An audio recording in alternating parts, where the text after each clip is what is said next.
no one ever told them to move, so they want to get done. But should we start with the pledge? Call the word. I pledge allegiance to the flag of the United States of America and to the republic for which it stands, one nation, under God, indivisible, with liberty and justice for all. All right. Yeah, I'll start the pledge without you. I figured. If you'd like to do it on your own. Right, someone might question your. Usually it's backwards to the back of the room all the time. He was not, for the record. We used to have a professor who made you, if you were late, you had to apologize. But the hook was you had to apologize in the language someone hadn't used before. So the first time you said, I'm sorry, and it was like, lo siento, and then it was like, by the end, people were like, had like a little sheet of like Swahili. And if you didn't have another language, you threw it out of class. So it was interesting. I would have done it in Portchester, East. Worcester. Is it officially recognized? It is important. You know, we could have waited for it. We wouldn't have started the that's If anybody else needs it. we have shamrock cookies for your hands.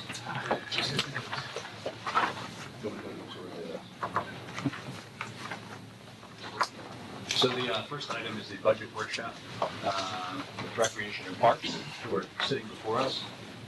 I figure we can maybe go over the, let's see if Christina. Do you want to go over kind of the changes from last year? I guess probably the big thing is. Well, there's basically only two changes, two requests for additional funding. Other than that, we're pretty much asking to be allowed to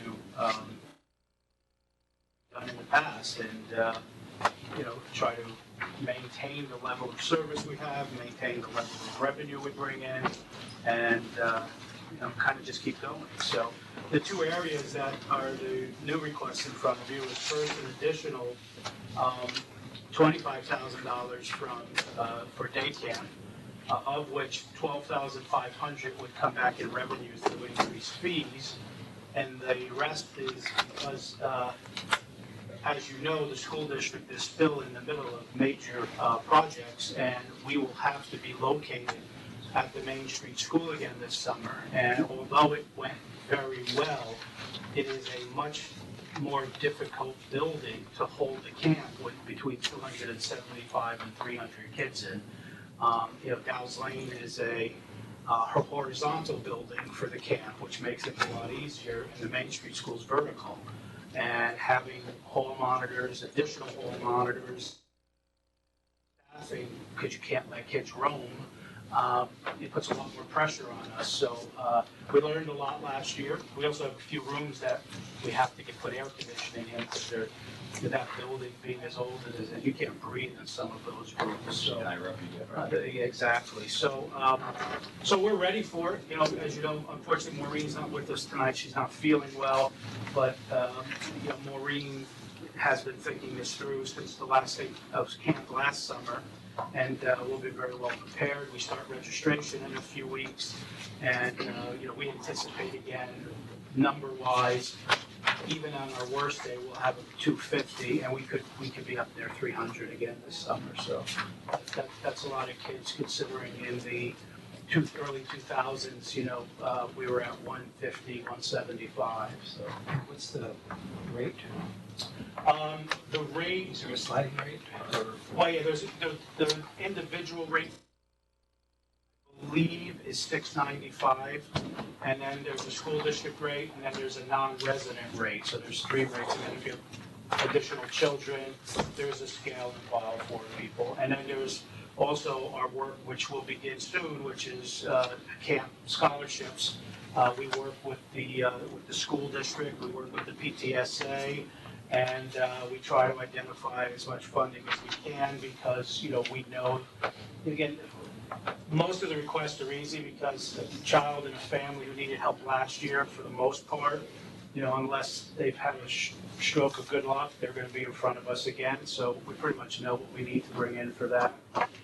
So that's one of the two increases. And then the second one, under the part-time, is under part-time labor, and we've asked for an additional $20,000 there, and there's a lot of reasons for that. One of the reasons is, again, a direct result of what the school district will be doing. We've met with the athletic director several times in the past few months. If their bond comes through, when it comes through, when they get approval, actually they went out to bid, I believe, a couple days ago, right, Larry? Yeah. Yeah. So once they get the okay and they start ripping up their fields, they are going to be tremendously more dependent upon us for their athletics. Now, one of the things you helped us do last year, which will make us be much more prepared this season, is we put an irrigation system in at Memorial Park.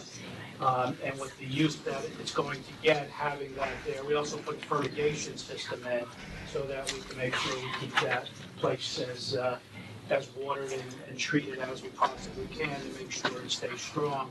One of the things that we may be coming back in front of you that's going to come in front of our pack, I think, soon, is there may be a request for them to put a so they can get longer use out of the day. And I think because we already light that area with the tennis courts, I don't think it will be that much of have that much of an impact on the community. So, and then in addition to the impact and the need to do more work with the school district, you know, we still have major issues taking care of the nature center, you know, outside the gardens. We'll talk a little bit more about that later. And things such as the, you know, the pilot program, which, you know, if it keeps moving forward, you know, could become a full-time part of what we do. And there's no question that that also was going to have an impact on our staffing. And then what goes along with that, the one thing I can't blame the school district for is, you know, we have a couple of capital projects coming up, which will require an enormous amount of Chris DePaoli's time. So, Chris, as you know, is our park foreman, and you know he's needed a great deal to assist me overseeing a lot of the work and a lot of the projects that will be going on. And when he's off the tractor, someone else needs to be on it, cutting the grass. So we need a little bit of help in that area. So those are the only two. Good evening. Those are the only two additional requests that we have in front of you.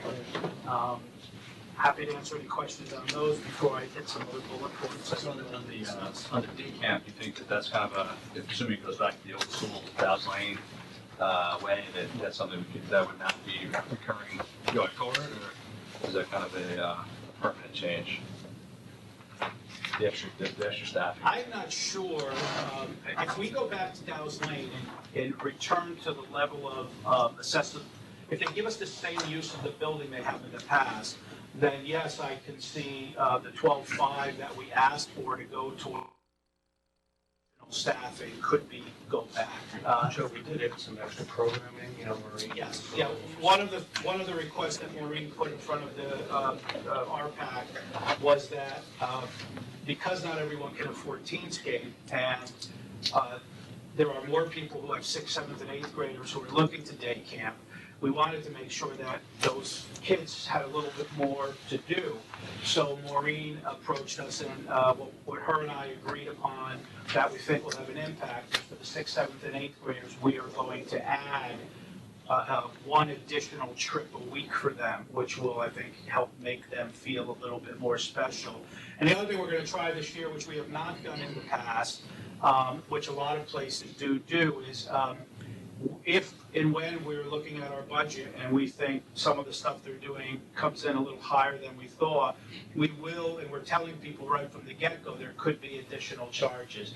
Example, we're going to the Yankee game, we budgeted $15 a ticket, and for whatever reason, the only day we can go, the tickets are $25, we may turn to the campers and ask them to bring in the extra money. But as always, when we do that, we have to be prepared for the kids who we know are already on scholarship, knowing they can't bring that in. So we'll have some reserve in our scholarship money to help out kids so they don't stay home on the day we have those special trips. So when you, Joe, when you talked about the day camp air conditioning, can you come back to that for a minute? Sure. That's something that you need to help Main Street School with, and then. Well, they're not gonna put them in. So that would be there like on some kind of a temporary thing, and then, oh, okay. 'Cause I was wondering how you were gonna give them air conditioning. What we did last year, because we knew we were coming back, is we asked them if we could leave them there. Because we didn't want to have to take them out and store them and putting them in. You want to put them in the right way. So we asked them if we could leave them there with an understanding if they wanted to use them, go ahead. And after they celebrated and did handstands in the hallway, they said yes. So, when we're leaving this year, I'm not so sure that that would be the position we would take. Mainly because there are rooms at Dow's Lane that, if we owned them, we wouldn't buy them under normal conditions, but if we have them and they're ours, we would like to look into some of the rooms to move them to there, so. So are these ductless types or just old, put in the window things? We did the smart thing. We brought Joe Hardware there, had him evaluate the rooms and tell us what was the most efficient way and the best one to put in there. And he made the decisions and worked with the custodial staff, and they put them in, and they were safe, and they were approved by the health department, which was not an easy task, getting them to approve things. So they weren't in the window thing, or they were? Some are, yes, they're in the windows. Oh, they're in the window, Yeah. okay. Joe, how many additional staff was represented by that 12-5? For the day camp, I can't give you an exact number. I want to say it's 10 people. Okay, but it ranges from a couple at the low end, young kids, to a couple of house directors, which are on the high end of the salary scale. Right. So, all right, okay, got it. So maybe I'm mixing the air conditioning with this number. Does the $25,000 have anything to do with the air conditioning? It's part of an equipment line, there's like $1,500 set aside for that. But that's already been paid last year? No, if by more, there were a couple of. You did that, okay. Right, I'm sorry. So the ones we have last year are still there, and there were a few rooms that we realized. You never did. We didn't put them in that we really need. Okay. One of them is the arts and crafts room, and when your kids' art projects start melting in front of you, you realize you need to help them. Okay, now it's clearer. Maybe you said that, and I just Right. wasn't paying attention. So I guess the same question about the $20,000 line, how many people does that represent, or how many hours, or how many whatevers? About 6,000 of that will be spent directly at the Nature Center for a person we're bringing in to help complete educational materials and to do a lot of work around the building. So that's one person who will take on quite a load of work. I've mentioned it to you because he'll be reaching out to you, sir, soon regarding the bog guard. All year, or just the summer months for that? No, he's going to be a seasonal employee request through Brenda, so Okay. he'll be a 4-month person. Okay, good. That'll be a recurring then. Well, I don't know if we're recurring, because I don't know if we can find someone that can provide what this individual will. He's replacing a young guy who had worked up there the past few summers at a rate of, last year the guy made 9, this gentleman will be making 15 or 16 an hour. But his skill level is taking us to new places. He spent 3 years in the Peace Corps in Nepal. And he has so floored the Irvington Woods Committee that they are, just chomping at the bits to have him do what he's doing for us. He's actually completing our educational material on each garden, so that when people go up there, when you walk up to a garden and you see it says bird, bee, and butterfly, there's actually laminated sheets explaining what it is, naming every individual flower or plant in there with an explanation of what it is, how you take care of it, where it came from. And then there's a matching set of those inside the building, that if people are in there and they see it on the wall, they now can read about all of that. Remember, one of the key things for the Nature Center in the gardens is it's supposed to be a teaching garden, and a teaching building So we have to get to that. And I'd like to hold off on the nature center a little more until I get to later. But and then the rest of that, Mark, is basically part-time guys ranging in salary from 9 an hour to 13 an hour at the highest. And those will be hired and placed in the parks under Chris. Again, I have not interviewed all of the people that will fill those positions. If I end up with $9 an hour, I might add a fifth one because I stayed under. Depends on who I find and what their skill levels are. And he's comfortable with, he'll be able to train and supervise them to the standard. Chris? Yeah. Okay, yeah, I'm not worried about that. We've been lucky. We've had a lot of our summer workers come back, 4 or 5 years. One of them just got a job with the tree company. He's actually been in the senior center working. He'll be leaving soon. Another is becoming part of the New York City Police Force. He starts rookie school in April. So they were 2 big losses because they were both guys who could operate every single machine we had. So a little, sketchy about that, but I'm confident we'll find replacements. So again, that's the real only change. I would like to go over, I think, some of the key things I think are important for you to know that are part of us, but then happy to answer any specific questions you may have about the budget. As you know, we wear many, many hats for the village, and we have the great fortune of working with some amazing groups of volunteers. One of those is the Community Advisory Board, and I'd like to start with that group. To the credit of Allison Felix and Tanya Hunt, the CAB is probably at its strongest point ever. We had a meeting last Tuesday, just a regular meeting, and there was 40 people there. And there wasn't even enough chairs set up for everybody. And the involvement of the students and the commitment from the school district and other community groups has been absolutely amazing. The conversation between the students and the adults is really something that I wish you could all see. In fact, we may be talking about televising some of those meetings in the future. But some hard conversations about drugs, about pressure in school on kids, and suicide, and there's a lot of things that students are willing to discuss at these meetings, which actually make you stand up and go, wow. So I'm very proud of the work that group has done, and it's a pleasure working with them. And as you know, the part about that group is we now have that federal grant, and where we're getting $125,000 a year. And the school district, who was the key to making this grant work, has bought in 100%. Dr. Harrison and the high school principal, David Cohen, and the middle school principal, David Sotil, have been just amazing in their support. They're on the coalition, the coalition which is made up of members of the CAB and other key people in the community, including myself, the chief, Mike Tooling, and many others. We've been able to do a lot of great things. We've sent students to seminars in Washington and in Pennsylvania for training. We've sent some adults. We have people going on for more training in April.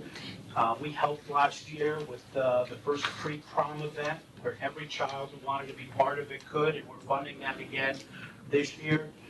And one of the things that I'm extremely excited about, as you know, being an old man here, there are a lot of topics that history repeats itself. One of the topics which repeated itself a lot in my first 20 years was a teen center. And every time we got close with the teen center, the people who helped start the movement, kids got too old, and we lost them, and we were back to zero.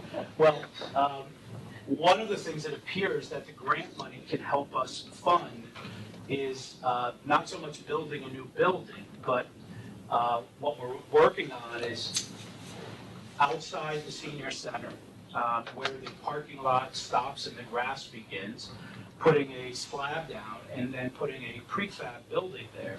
And the prefab building, which the grant would pay for, would hold everything we would need during the week and stored so that on a Friday afternoon, staff could turn the back room of the senior center into a teen center, with big televisions, with, the good seating, video systems, ping pong tables, things we can't keep there now because there's no place to put anything. So the ability to turn that building into a teen center and have the expense for building it and staffing it possibly paid for through the grant is a very exciting thing. So we're hopeful that you'll hear a lot more about that over the next few weeks. So again, Community Advisory Board, just great. Beautification Committee, as you know, at your request, is doing a lot of good things. One of which is to study what might be some recommendations to do during the holidays up and down Main Street. While on that, I've had conversations with a few people, and there's it's not in the budget right now, but I may be approaching you soon to see if we might be able to find some money to upgrade the flower boxes up and down Main Street, because there seems to be some requests for us to do more with that. And the Beautification Committee, at my request, recently held their meeting at the Nature Center, because we need help at the Nature Center, and I tried to convince either them as a group or as individuals to maybe adopt a garden up there. And I think we're going to get some additional help from them in that area. The Irvington Woods Committee and the Nature Center, with the leadership of Nikki Coddington, we're very hopeful that we're going to put some new energy into that group. We have some ideas and some plans for some major events. We'll have one in the spring, actually. And then they're going to be discussing the potential of a fall fundraiser. Now that you guys are allowing us to have alcohol in our buildings to raise money, I think they're going to take advantage of that and try to almost repeat what we did when we had the grand opening, but this time with, alcohol, and no one can yell at me like they did last time when they couldn't have a drink there. The one thing about the Nature Center, though, that I think is extremely important for us to say to you is we think the future of the Nature Center is we need a partner. We can't run the Nature Center. It needs someone dedicated to it, and we're only able to do things in pieces. I don't have a staff person I can just say, work on the Nature Center. So we need to find a partner, and we are working hard at that. We're actually in discussions right now with the Greenberg Nature Center for them to come into the building and run a nature preschool for toddlers. And we're hoping that might be the start of a new partnership with them. We want the building used more, so, but again, that's where we hope to go there.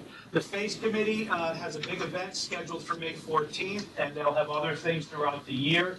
They're holding a Spring Fest on May 14th, which we hope to be a big fundraiser.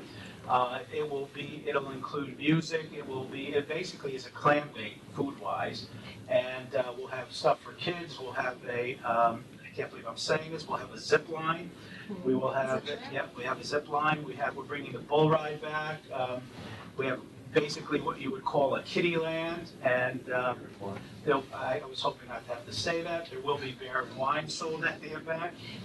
And local talent will perform all day. And we're hoping it's a good day. We need it to be a good day because of the next topic. One of the things that I think you guys have to think about is there may not be enough funding in the Face line or the Face account to pay for fireworks this year.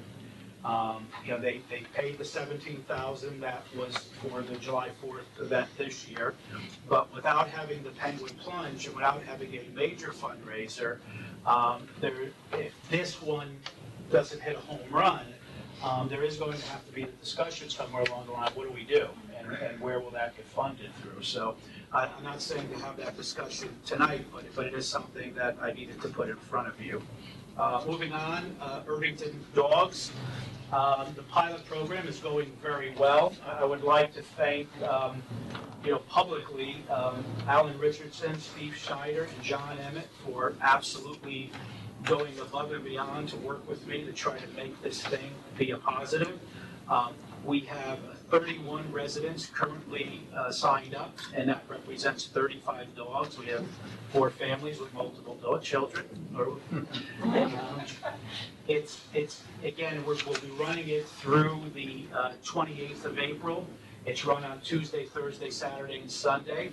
If it goes well, I would anticipate coming back to you and saying that I would like to extend it for 3 months without an attendant and see where that goes. I think this is something that we have to do incrementally. It bothers me, we actually have a gate attendant down there to check dogs, it really does. But again, the reason for that is when the evaluation is done, we wanted to make sure that the data used, we could stand by and say, hey, it didn't work, and here's 30 reasons of why it didn't work. And then someone could say, well, gee, Joe, you didn't know that didn't happen then. Well, it's just gonna help us to make a report. On the other side, if we come back and we say, hey, it was great, let's try more, we can say it to you and feel that it's worth that next step. So the only problem we've had at all with the program to date is there have been some people who've gone in when they're not supposed to, and they're putting the waste in the regular pails, which, when the weather gets hot is a problem. We have specifically designated pails for them to use there. And school district residents have not been very gracious about not being able to be part of this program. So that's probably the only negative. How many people are we talking about? At least a dozen. That, and I've already had 3, and this is the most famous line of all. I just moved here and my realtor told me I'm entitled to everything. So I said, well, And John, callbacks on the, So you get free disappointment. well, I said, I'm not your realtor.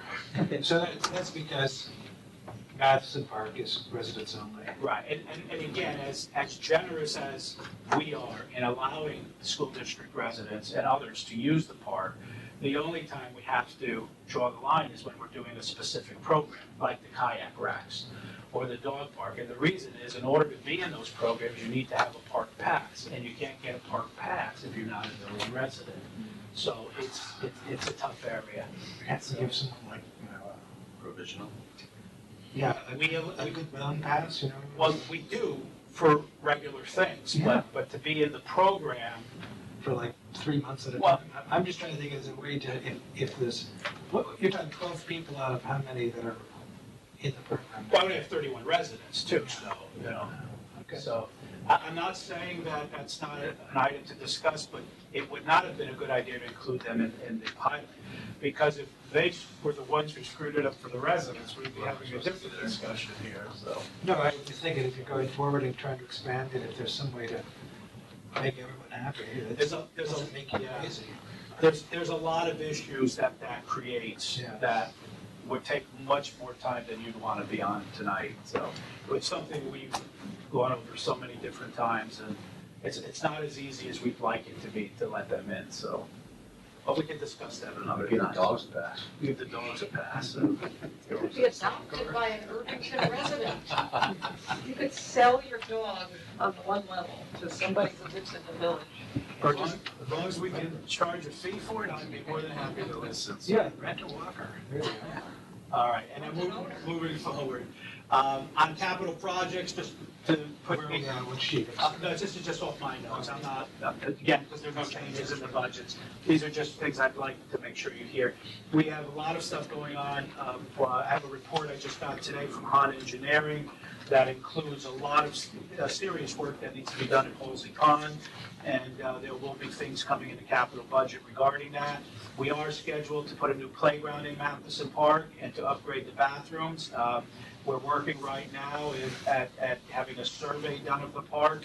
I talked to you about this teen center a little while ago. We have pathway work scheduled for Scenic Hudson Park. We have put a new chimney on the rep center, and so there'll be a lot of things going on with the capital. Our goal for the senior center is how do we get to use it more? How do we better utilize that beautiful building and still keep it the way it is? We're happy to say that since we, loosened some of our criteria with the rentals, that there is a bit more activity with people contacting us, and so we hope that continues going forward. Have you been marketing it, Joe, or? Yes, but we need to do more. Okay. We definitely need to do more, so, and we will very shortly. And then again, just to keep in your head that that school district project will make our year much tougher than it normally would be. The other thing that's always a goal for us Go is, into that again, what's the school district? well, they're gonna be putting. Oh, you mean doing the fields? The fields, right, because, and like right now, we don't have a place to put Teenscape, because if they start the work July 1st, as I think they hope they can, we don't have a home for Teenscape, and we can't use Main Street because day camp is here. So we may end up, Teenscape may end up running out of a 20 by 40 tent that we put up in one of the parks. And because they're always on the road, we just need a place for them to start. And it's not the worst situation in the world, but it's obviously not the best either, so. So their field work will put a lot of pressure on us the entire year. And the other thing, just on the goals, we're always looking to keep training our staff as much as we can. And the other thing that we're always, have in our head is, how can we do some of what we do with other communities?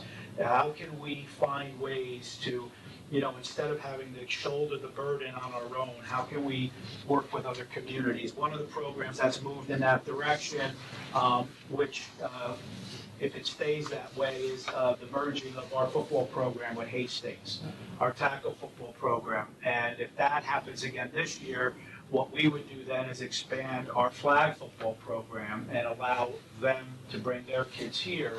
And then they'll take the tackle part of it and they'll run that. And we're trying to do that with other programs, with basketball, with baseball, where we don't have the numbers to run leagues for our kids. We're reaching out to other communities like us to make sure we don't lose programs and finding ways to partner. So it's been very helpful. And I know if Mr. Montgomery was here, he'd be very happy to hear me say that.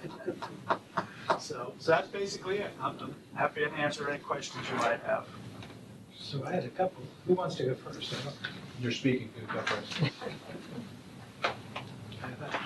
All right. Capital projects, any thought about the issue of ADA access at Matheson Park? How does that fit in? Well, the survey will lend itself to a lot of what happens there. Try to figure out what you can do. Yeah. The concern is how you get the pitch, the slope, and what you might have to lose in terms of space to put the right thing in. It's going to be a major part of anything we do going forward if we have to go in that direction. So, What's the other option? Elevator?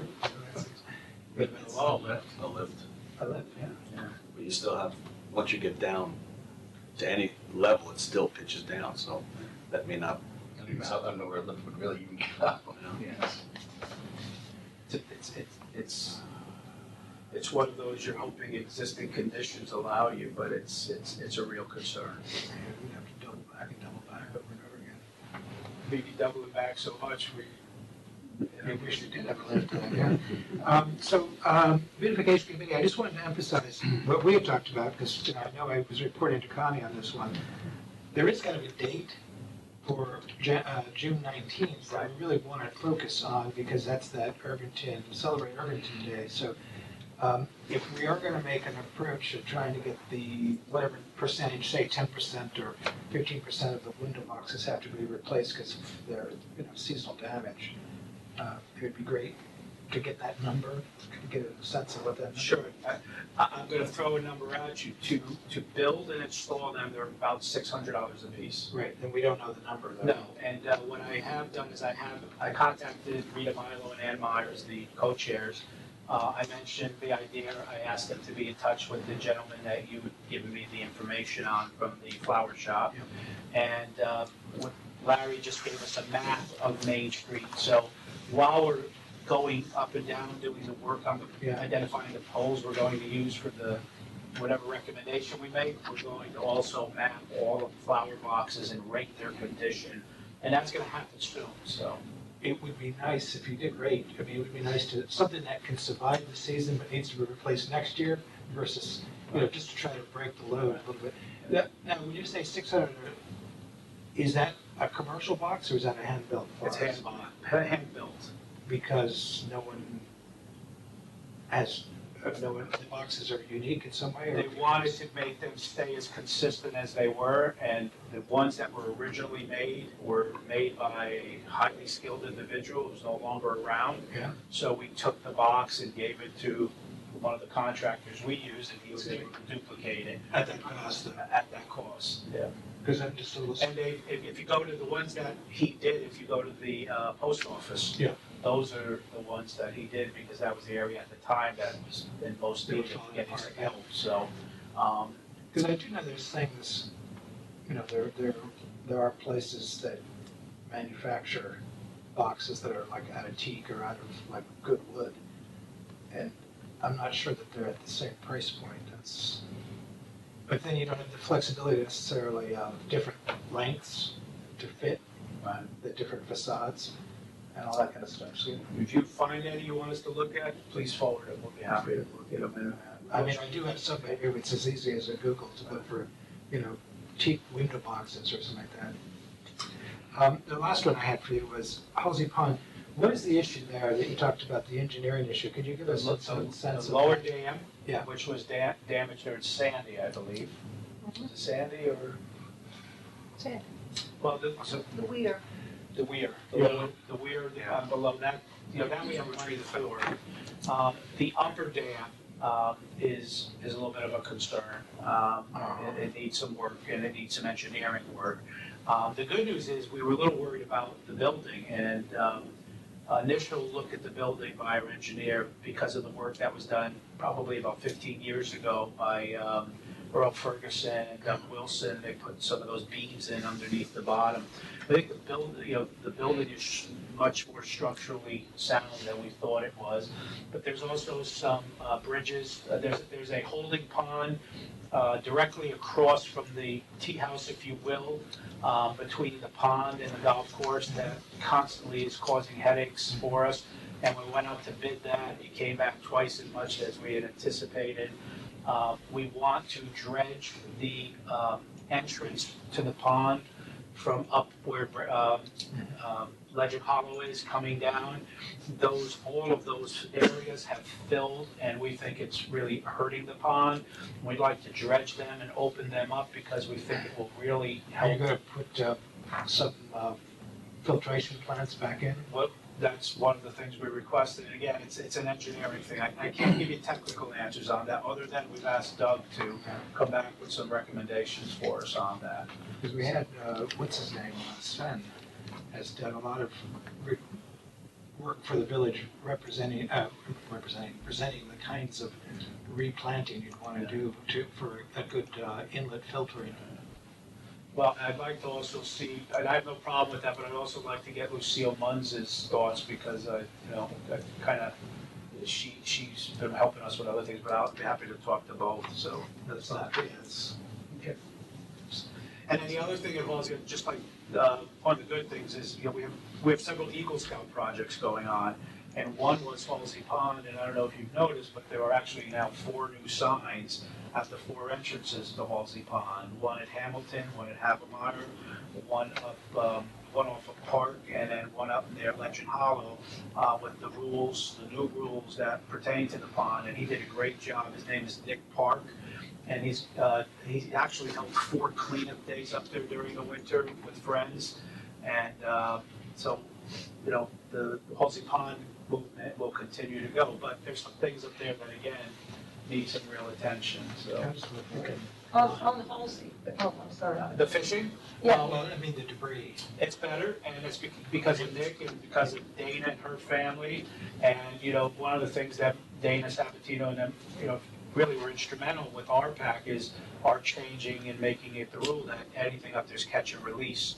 And, you know, we're recommending that people use barbless hooks. So her daughter actually received a grant from the IEF, and she's going to work with the school to try to teach students why you should help, why you should consider that, why you don't throw bread out and attract all the ducks where you're fishing and the geese. So So I think Halsey Pond's got some good days ahead of it, I really do. A lot of people really care about helping with it there. Leslie Walter, another person who's great up there too, so.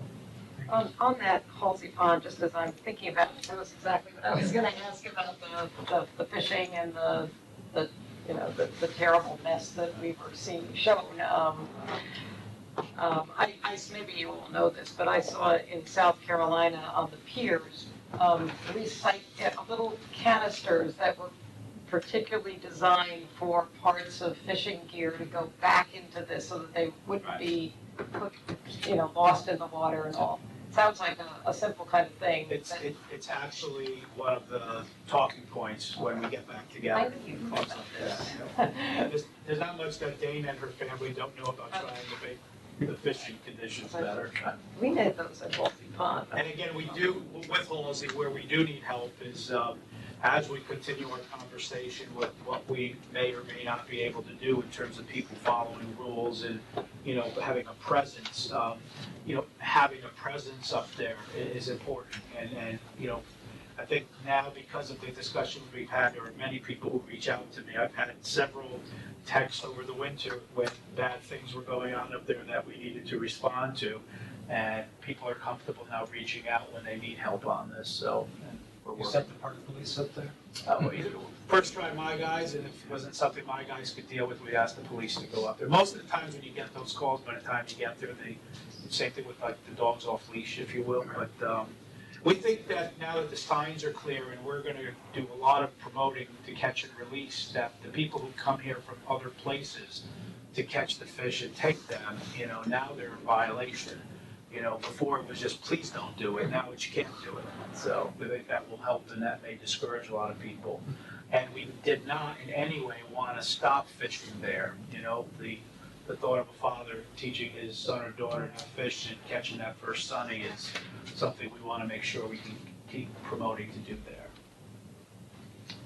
Well, I had two things that I thought of as you were talking about all these wonderful projects. And the first is to also, you started out with talking about Tanya, who's now left, and Allison, who's still here, applauding them. And I wanted to also say that it seems like a tremendous amount of good is coming out of their work and the grant, and it's great, thank you. The second thing you mentioned that I made a star next to was the playground at Matheson Park. I've always been fascinated with how parks play equipment is set up, what it encourages for kids and their play and their development, their kinds of cognitive developments and things. And I'm sure your RPAC has got enough people on it who really are into this. But I know that there are lots of interesting things in New York City parks, and I'm just hoping you have a wide angle of looking at what you might do or not do. You don't have to discuss the details now. Here's what I can say.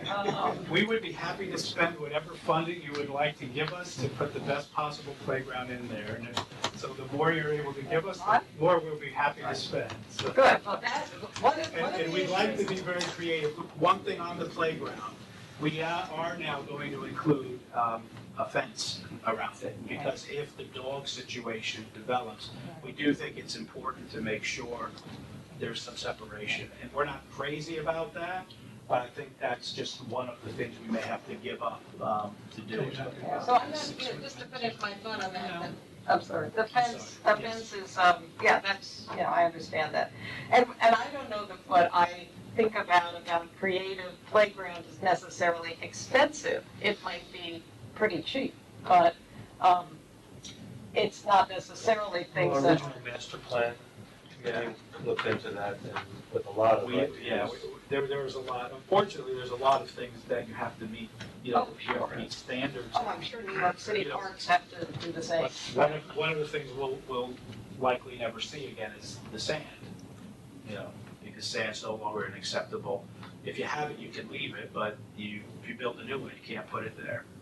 So, okay, I'm not going to be the expert on playground. I'm just saying, if there are creative people around that I remember years ago, John Malone was sending me pictures of creative little parks. And I know Michael Bradley has worked with the New York, in connection with the New York City Park Department. There are all kinds of talented people here who might have ideas. And I know, you can't have a committee of 1,000, but I'm just saying, there's so many great things you can do. I take pictures of places, We're They're not open, this fun. we're definitely open to suggestions. I think the one thing that we came across at the master plan is with Matheson, people did not want it to be, normally for me, if I'm gonna design a playground, it's for young kids, I'm looking at color.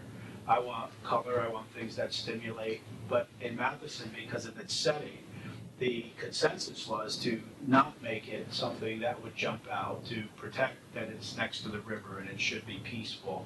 That's why if you look at the playground that's there now, it's brown and beige, because it fit in. Now, I'm not saying I agree with that, but that was, at the time, that was the thought process. So, we'll look at a lot of different things, and we have to depend on our, the company we're working with to make sure that they help bring us a lot of different things to consider, so. So what company is? Well, IQ Landscapes is who we're working with right now for design. IQ. IQ. Oh, IQ, okay. John Imbiano is Okay. the principal there. Imbiano quickly. Well, it's a thing I'm interested in, if you ever feel Send me like what- shooting me ideas, or I'm happy to. Why don't you join John and I one meeting and share some of your ideas with him? John is, who's John? John Imbiano is the principal of the Oh, company. maybe I met him, okay. Yeah. And the other thing I'm really excited about is you're talking about the more creative uses of the senior center. Maybe because I'm the oldest person here, I have a lot of ideas about programs for seniors. I'm curious about, how many do what now. I have a kind of a sense, but I don't know, how many people attend what and what the fees are. But with a new look at it and with some sense of maybe things aren't always seniors separated from everybody else. There's multi-generational things that I've read an awful lot about that I think are interesting. In some circumstances, I understand all the teens may not want to hang, but I happen to like ping pong myself. So if you do that for the teens, I would like to be part of it. So why don't you come down, we have a ping pong table, the Yes. seniors play twice a week. Yeah. You can come down, I'll play you, Okay. and I will beat you. Yes, you And will. you can then tell me But what it's some not of the your winning. That's the recreation department. It's not about winning. But I have to represent the seniors if they're gonna want me to. So, as that project, however you keep in touch with us, I'm very interested. I have some ideas about Sure. that, which I don't want to take everybody's time on now, but. Just on that, we had 88 seniors yesterday for St. Patrick's Day luncheon, so it was really great. Those things are great. I've seen Yeah. those. It's just, But- it's more, you know what it is? It's more the day-to-day things, like how many people do this, and on a Wednesday. We have all that, I'd be happy to share that with you. But if it's all going to change, we have to. Well, no, but it's not, when I said change, I'm not saying that we're gonna change the day-to-day stuff for the seniors. I'm looking to make sure if there are days they're not maximizing the building, if I can get some programs in there that can generate revenue, I'd like to look into doing more of that, and that's what we're doing. We do have, we're working right now on, with an Eagle Scout who's gonna teach them how to use computers and use the internet. And we're using students to help teach them. So there's one of those intergenerational things. When Rosemary Getzik was here from the library, she talked about some senior programs and some cooperation that might be able to happen between those two departments. There's a meeting set up between Jill and Rosemary and myself coming up in the next few weeks. I applaud that effort. So offline, maybe we can continue a little Sure. conversation, right? Let me tell you, the bottom line, guy, it's like, the reason I asked about the recurring is because I think the overall it's up about 3%, and our overall budget's up about 1.5. It's $29,000 total, the change to 29,500, so it's not a big number, it's just, I just always look at percentages, which isn't always the best thing to do, sometimes absolute dollars are more important, so to me, it's basically a flat budget. The 29.5 is, you explained 32.5 and the 29.5 change, so there's some savings in other places, but to me, that's the bottom line with kind of the same services and maybe a little more help to clean up parks and Halsey's and everything else and the nature center, so to me, it's a flat budget with slightly more help for the limited park staff. Well, and it's important, a lot of times the issues that come in front of us, they're not cut and dry. And the dog park, just simple, just think of that, how complicated that got. And, you know, where there's two sides. I mean, I had two people stop me yesterday and say, you're not really gonna let this dog thing go. And I said, it's actually going really well. Oh, no, please. And, you know, so it's tough people to please. And on the other side, I got people bringing food for dogs and their owners in the park for this. So there's a lot of listening that we have to do. A lot. So I was wondering if Dr. Lonke had anything he would like to add to this discussion. Only to compliment Joe on the effort and, you know, I see on an almost day-to-day basis the amount of time and effort that Joe puts in. And I remember years back, 2008, 2009, 2010, you know, when we were really struggling with the budget. And at some point, we were, you know, asking Joe to almost account for his time and his dollars, and it became just impossible. I mean, so much effort and so much time that doesn't, you know, show up in these budget numbers to get these things done. And again, I would also recognize the RPAC committee that has been dedicated in helping to, you know, lower costs in terms of volunteering time at our programs and things like that. We've changed tremendously in the past 8 years. The areas we've had to expand in, the way we have to do business, the different groups who want a piece of our time. We've had to change a lot. We've had to adapt to quite a bit. I'll give you an example. You know, 7, 8 years ago, I'd say 30% of my time was spent on sports. I bet you 10% of my time is now spent on sports because other staff people do it, and I have to deal with dogs and invasive lines. Fundraising. And fundraising, yes. Better than invasive dogs. Yes, I think my next life is going to be with the United Way, which is where I started. So. Well, I'll just add, as a very proud liaison to this department, I do think it is, if not one of the most critical departments in the village. And I think you make the most of every dollar. You do go above and beyond to maximize all of our resources, and in doing that, you provide an incredible service to the community. So Much appreciated. Thank you. you got that. And you guys know I've always said, you know, without my staff and without the support of this group behind me, and you know, you get your money's worth out of all these volunteers in this room, I can tell you that. So, and there are nights they have to listen to me for hours. Not tonight. Like tonight. We have a meeting right afterwards. No, we have another meeting now. We're going to our regular meeting from here, so. And again, you know, one of the things that gets lost in the shuffle too is, what, about 8 today? 8 what? Calls? Oh, I don't even recognize him anymore. I don't even count. Okay. You know, we get great support from Brenda and Larry, you know, and it's not always just the pat on the back, it's, you know, you gotta do a better job here, or you need to find out why this happened, and it's great when you can, you know, go up and get that kind of support from the people that are, you know, they're my bosses, so we appreciate what they do for us. By the way, the first call of the day was about justifying $1.32 overexpended on something. So, after. Joe reimbursed it. I asked him if you wanted to have the check for it. I almost asked him, why are you calling me? It's all your stamps for phone call. Yeah, right. All right, well, thanks, guys. Thank you very much. Good luck with stuff. Okay, much appreciated. Thank you. See you soon.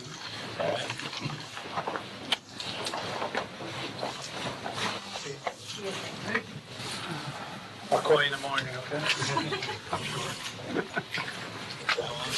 Water and sewer department. Saw our previous leader making his way up. Good.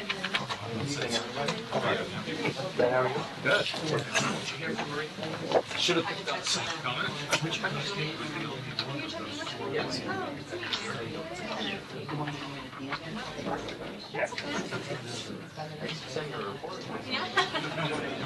I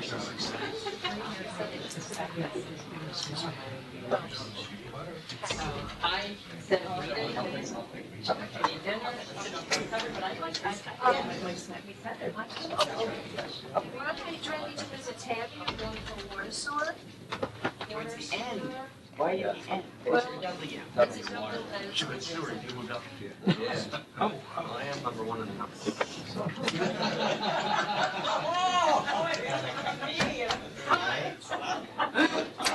So we're gonna start with the bottom line. I see a 0% increase year after year. Yeah, that's pretty good.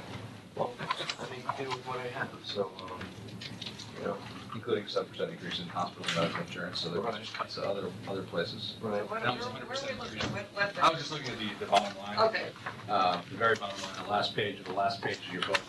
the last page of the last. Yeah, the grand total, the sewer fund, the sewer fund is 0%. That will be a combination of the two. Yeah, that's combination around it. So it's everything. That's like the bottom line of this entire department would be 0.0. No, that's, we go up a little bit, 2.97. Okay. So you're making money on Sorry, yeah. meters? Yes. It's gone up. Well, we don't really make money on them per se, we get them for certain costs, and I add 10% on, because I have to handle No, them. but it says it's up 6%. Oh, that's, yeah, okay. Yeah. No, No, that's water sales. That's water sales to the public. Oh, meter sales to public. I'm Yeah. sorry. Gotcha, boy, sorry. Actually, since we've been installing the new meters and, installing the new meters, the new meter project's almost complete, it's about, say about 95% done. Almost all the new meters, or large meters are installed except for the, river and moon, and that's happening this, within a month or two. But they don't use as much water as the apartment buildings and stuff, which are all have new meters in them. Before we jump way into this, I just thought we have other things to move on to, but I thought it would be helpful, just so you all know the way our water and sewer departments are accounted for and where they're budgeted for. So the water and sewer departments are accounted for separately on our books. They are run as what's known as an enterprise fund, so they're run as little self-contained businesses. They don't get any support from tax revenue. All their support is paid for through billings to customers. So they're little businesses. Well, big businesses actually, over $2 million of activity. So the water department and sewer department, sewer is a very minor offshoot, relatively speaking, from this whole thing. So we talk mostly in terms of water. The department that Jim's responsible for, it includes all of the pipes underground to deliver the water to customers. It includes the purchase of water from outside sources, since we don't have our own well and we don't have our own working reservoir or any other source of water. And it includes all of the capital expenses and debt service associated with maintaining all that equipment. So it's a big operation. That's why it's flat, it's because we increased. We increase revenue to offset the expenses, yes, like any responsible financial person would do, right? So the relationship here now, and to give you a little bit of the history, some of you know it, some of you don't, is that this department ran into significant deficits within the past 10 years, let's say, back in the 2000s. The deficit hit a high, or low, whatever you want to call it, of almost $2 million, $1.9 million. So that meant that simply the water rates were not increased at a rate fast enough to cover our expenses. In the past 6 years? 6 years. 6 years or so, 7 maybe? The deficit has been reduced down to about 1.1 million. So there's been a reduction of about $800,000 in the deficit. The board has been exceptionally responsible in setting its water rates in recent years, and the system itself has been tightened up under Jim's leadership. Some of the lost water is not being lost, and some of the significant capital projects have gotten completed successfully and on time and on budget. So and Under budget. under budget. Thank you. So that's an overview of what the water department is. Now, there are other things that have gone on that are moving parts that have gone on in recent years. The best, most significant example is that in this village, the customers own the meters. It's known over time that meters run slow, typically about 0.5% per year. We did a study in the last 10 years or so, and about 0.5% per year they run slow. So a meter that's been installed for 30 years might be registering 15% lower water usage than it should be, or more. I mean, that's just a rule of thumb. The decision was made about 10 years ago for a variety of reasons not to replace everyone's meter. We had thought about replacing everyone's meter in a very large capital project. Instead, what we did was simply replace and retrofit the meters that exist with radio transmitter devices. And so that allows our water department to no longer have to walk from building to building writing down readings every month or every 3 months, depending on where you live. And Then we would manually have to enter those readings. back in the office. Now they essentially drive by with a receiver down each road, and it picks up the readings for that particular zone each month. Jim has told us that about 90% of the meters have been retrofit throughout the village, so they're always continuing on. You hear that maybe in their monthly reports that are given, or the reports at the board meetings, that they're continually replacing. And of course now, these are the ones that are not so much more difficult, but they're more difficult to schedule, and it just takes a little bit more working to get it done. So the staff that no longer has to walk from building to building now can spend time addressing maintenance issues on a regular basis, on a more regular basis, exercising valves, making sure valves are replaced and working in areas so that we don't have large portions of the village shut off when there's one little water main break in a neighborhood. You know, those are the things that were happening, and those are the things that Jim's been addressing with the staff that no longer is walking house to house. So it's part of a larger plan.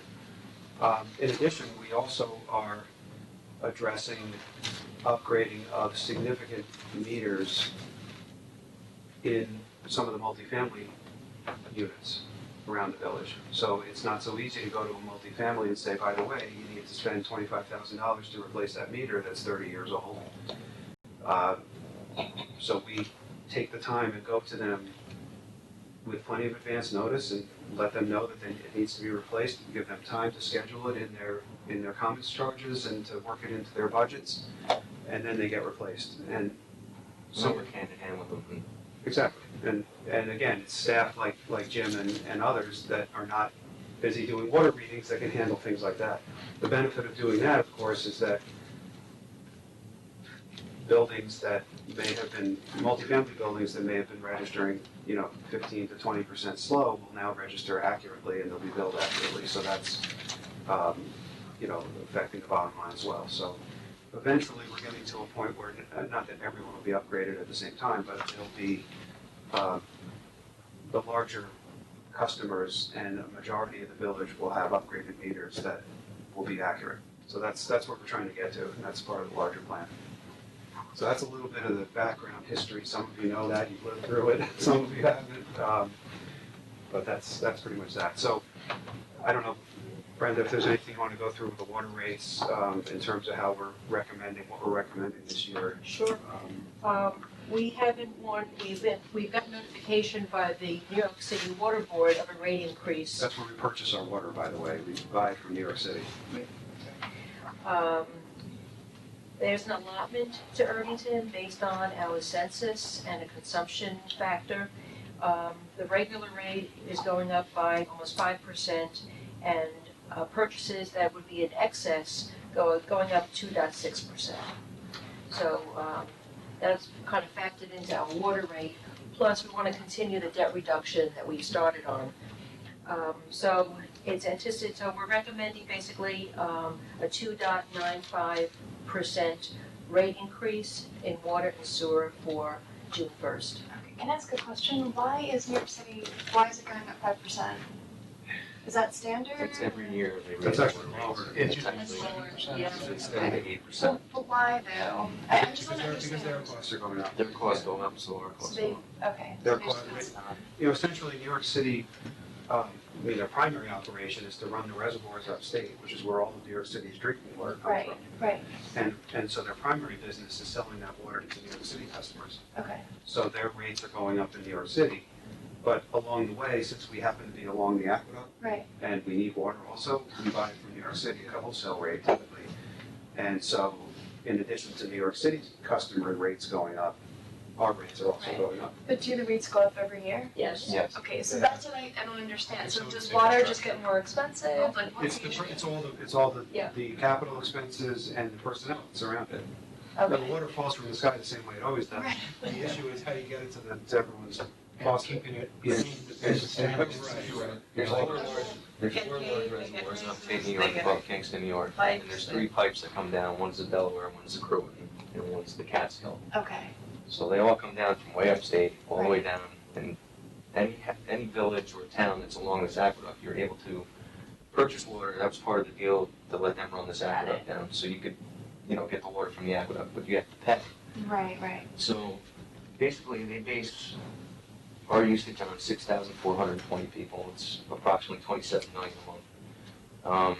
Before we go into an excess rate, Mhm. which we pay 2.5 times the rate then. But so basically, you have gatehouses, you have reservoirs, you have the DEP, all these personnel running it. You have the UV station, you have chlorination, filtration. Well, we don't filter. Not filter, no, no. What's the new place up along Grasslands Avenue that opened up a few years That's ago? UV. That's That's- UV disinfection, so we don't have to use as much chlorine now. Okay. So But that they was a billion-dollar project. Yeah, so that's, Okay. we pay for that as Yeah. part of this. Okay. I was just like, it just seems strange to me that water gets more and more Yeah. expensive. I mean, Right. 5%, I think 5% might be the lowest we've had in the last 3 or 4 years It at is, least. Part of it is that they, for many years, back in the 1990s and before that, they charged a ridiculously low amount to the upstate customers like Irvington. So we might have been paying $75 for every million gallons we pulled out of there. Now we're paying, $1,200 or $1,500. Like 1,500. So it's, they've had many years of catch-up, to be honest with you. So that's why. Which they projected out. Several years ago, they were warning everyone, rates would be going up consistently year over year. It's And gonna I think the final piece is that the overage that we always talk about, Right. that once you hit that, it's 2.5 times. Right, We right. charge more. That's based on a city user, even though Right. we're suburban. So Right. if you live in an apartment, this is how much. No irrigation. You're not Yes. washing your car, you're not irrigating. Yeah. Yeah. Right, You what they- have your own laundry, Right. so we're based on that. So our overage is the same as someone that lives in a 1,100 or an 800 square foot I apartment. think up until maybe 8 years ago, New York City had no water meters in any building. Right. So now they're all metered. They went around to the meter projects. It's amazing. Because water's getting expensive. Because the Clean Water Drinking Act, which drives all the testing and all this stuff, Sure. we get more mandates, more testing. Uh-huh. So it's about government mandates. Well, some of it is, some of it is. It's unregulated. Some of it is. It's not that the regulations are bad, I mean, it made the water, cleaner, you didn't pollute, and, you test for different things. And now they're coming out with another standard, another, like the number 2 act of, Clean Water Drinking Act. And that's gonna be more mandates on certain testing for certain substances and, I think that people are very happy to know that they have safe drinking water. I mean, we have this awful case in Flint, Michigan, where the whole Oh, town, Of course. so I say, Also in New Jersey. yeah, They got a good price. We got one. right, it was cheaper. There's some symposium on that Flint, Michigan thing, and part of it was money. Because Yeah, they they went on were the cheap. bankrupt, they put Yeah. an emergency manager in Yeah. charge, and the board has no say. So he said, we're switching to this other source. Mhm. So that source runs right through the city, there's like a lot of salt and runoff. And the plant that they were running it from was a temporary plant, it was only a seasonal plant, it wasn't meant to run 24 hours a day, 7 days a week. The pH was too high, they didn't have orthophosphate, which we add to our water to prevent lead and copper from leaching out. And the infrastructure was old. So they knew for a long time that the water was bad. I mean, it was coming out of the pipes orange. So, So, I mean, we just to make sure that the public out there is, Right. we test our water, what, every day Our or? water's tested every day. Every Yeah. day. So at Arlington the water end of the is year. tested. So, We have a comprehensive sampling plan, which the Department of Health goes over Yeah. what we have to test for, how often, all that goes to the Department of Health once a month. They go over that, it gets put into a computer, goes to the EPA, so it's highly regulated. Weekends, Regulated than holidays, drinking doesn't bottled matter. water. Wow. So what's the age of most lead pipe in terms of housing buildings, not in terms of think- municipal? After, like, before the 70s, like, around 75, Well, lead solder. well, this is an interesting thing, I was going over the lead testing to show the mayor. Yeah, she asked, a Oh. little background, I asked Jim to give me a full report on our testing. yeah, well, After after Flint, this, and after, New Jersey. well, not New Jersey, but Indian Point too. Right. Because people were saying, is that, you know, just running into our water, and like now. So our lead and copper testing, we have to do tier 1 sites. Tier 1 sites, we have to do 10 that are known lead lines, and then 10 that are houses built after 1982 that have copper pipe and lead solder. And you would think it would be before 1982, but it's not. I guess in 1982, they changed the composition of the solder, and it had more lead in it. So it So leaches out you more. do test how individual houses that right up to the tap then? Well, the way we do it is I go get the bottle, I have an affidavit and an instruction. Yeah. And we've been doing the same houses for, I think, about 15 years now. So usually, starting June 1st, we go and put the bottles out at the houses, people take the sample. The water has to sit in the pipe overnight, 6 hours. You draw the sample, put the cap on it, fill out the affidavit, time, date, all that stuff, and then they give it back to us and it goes to the lab. We get the results. Then I have to do a lead monitoring report, which goes to the health department. And every year we've passed. In fact, we're on reduced monitoring I right wonder now. why water costs money. So, Seriously. You don't change it up and try other houses? no, you want to keep consistent. You want to be able to monitor that house over a certain amount of years. You know, they don't want you bouncing around because they want you testing from a tier 1 site, a house with a lead line. So if I don't test at that house, I can go to a house 2 doors down, they don't have a lead line. So you want to be consistent with your testing in the spot so you have a history. so some of this required by New York State, and we have greater assurance than some other states Um, that The Our water water is standards safe? are based usually off of New York and California for the rest of the country. Like when I go take a course, Yeah. the course is either from California or from New York. So we're probably like the gold standard, I'd say. That's what I thought. But the water system is New York State Subpart 5 is what governs our water system and how we operate it. And then Subpart 4 is the operation, like licensing and stuff like that. So there's stuff you can look up online, go to Subpart 5, the New York State Health Code, and it tells you exactly how to run the water system. And you send out, every year, you send out a And water letter. quality report. Yeah. So, I mean, I think we're getting a good deal for our money here. So I had 3 scattershot questions. Okay. So, and I've forgotten what I'm already, but that's a good question.